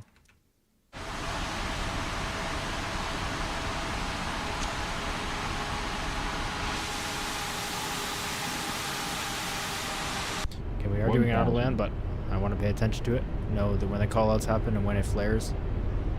If it flares, I hope it does. So then my landings with this plane can be better because I'm not used to landing something so large. I would normally turn the camera on here, obviously, but we are doing auto land, so I'm not going to, since I'm not controlling the plane. You get a full visual of the plane doing its thing. Of course, we still have to set everything up. We're a couple miles away. Let's turn on the airport map instead.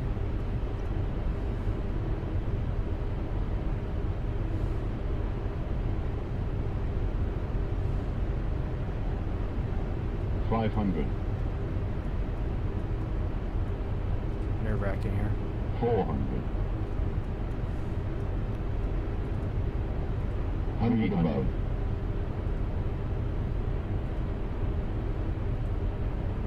Hands on the controls in case I need to take over. Doesn't seem like the best landing. It seems like we're going a bit to the right here. 50, 40, 30, 20. No flare. 10. Okay, well, I will not use auto land as reference then.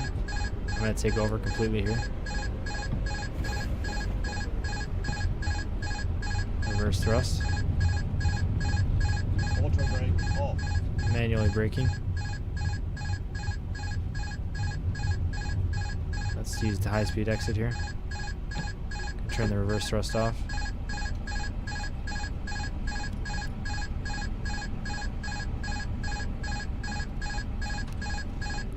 Alright, well, I was used to how the 737 babied us with its auto land. Did really well. The A350 did not. More rough landing than me, by far.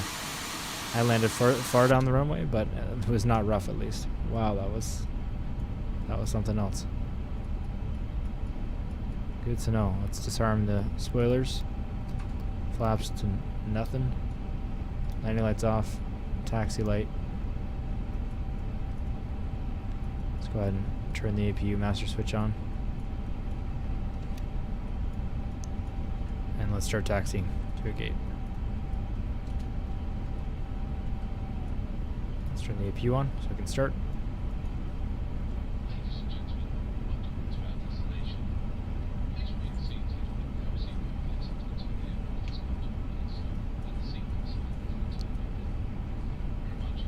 Fun. I liked it though. I'm enjoying this plane. I gotta practice my landings. Not use auto land anymore, we know that.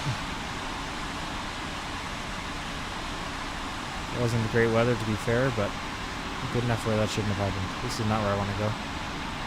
Let's go back out this way to the gates.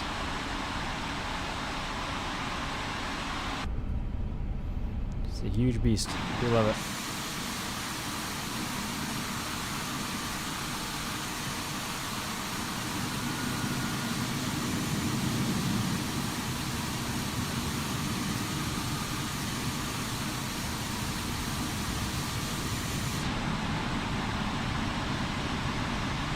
A bit awkward.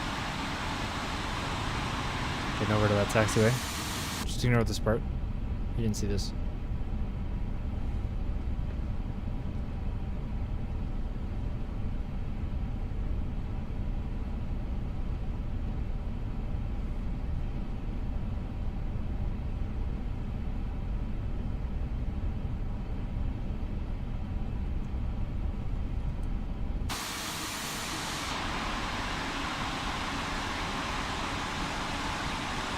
Oh, what's that? It's like a hard aerospace or a Saab? Or an ATR? I can't tell. I think it's an ATR. Actually.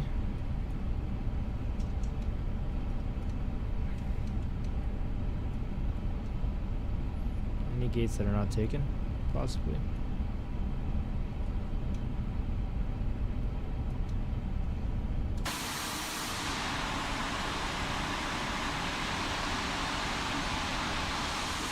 Look at how big this thing is compared to that A320 or 18, whatever that is. Doesn't matter, it's just so small.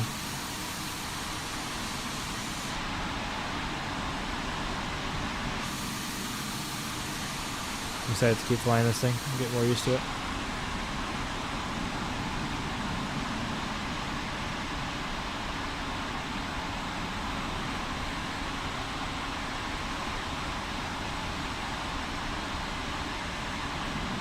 There's an A320. Yeah. Must have been an A319 or something. It's a little larger. Watch out, little car.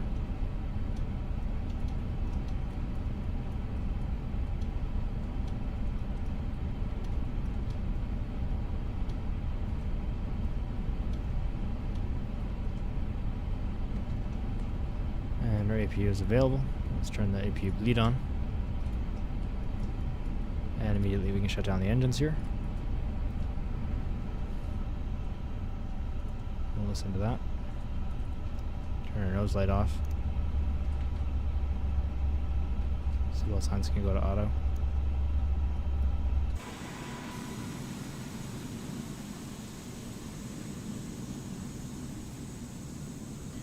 There we are. We'll do a full shutdown this time, but I appreciate you guys watching that. Let's turn the beacons off now. Where are they? The beacon's off. Strobe should have been off already.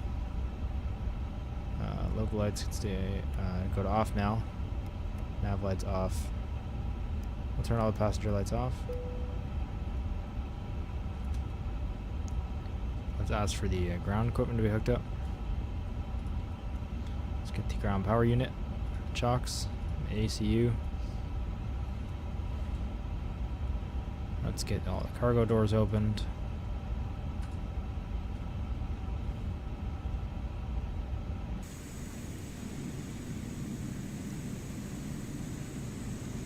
Okay, the ground power unit is hooked up. So we can switch over to external power. And shut down the APU.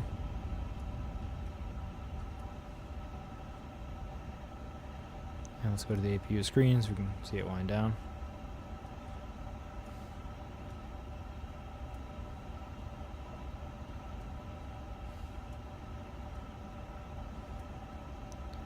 Everything else, we need anti-ice systems off, window heat off, crew supply oxygen can come off. We'll turn our IRS systems off.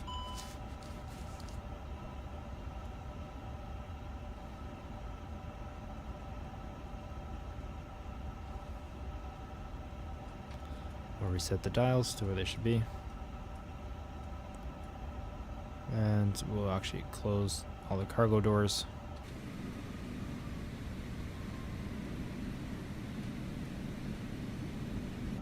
Now that theoretically everyone's unloaded, or all the stuff's unloaded. APU is still at 70%. I think it takes a while to fully spool off.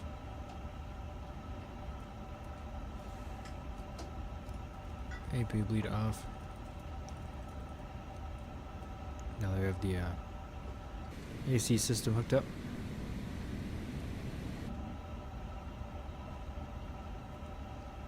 Just want it to fully spool down so we can turn all the power off. And we know we're fully on external power.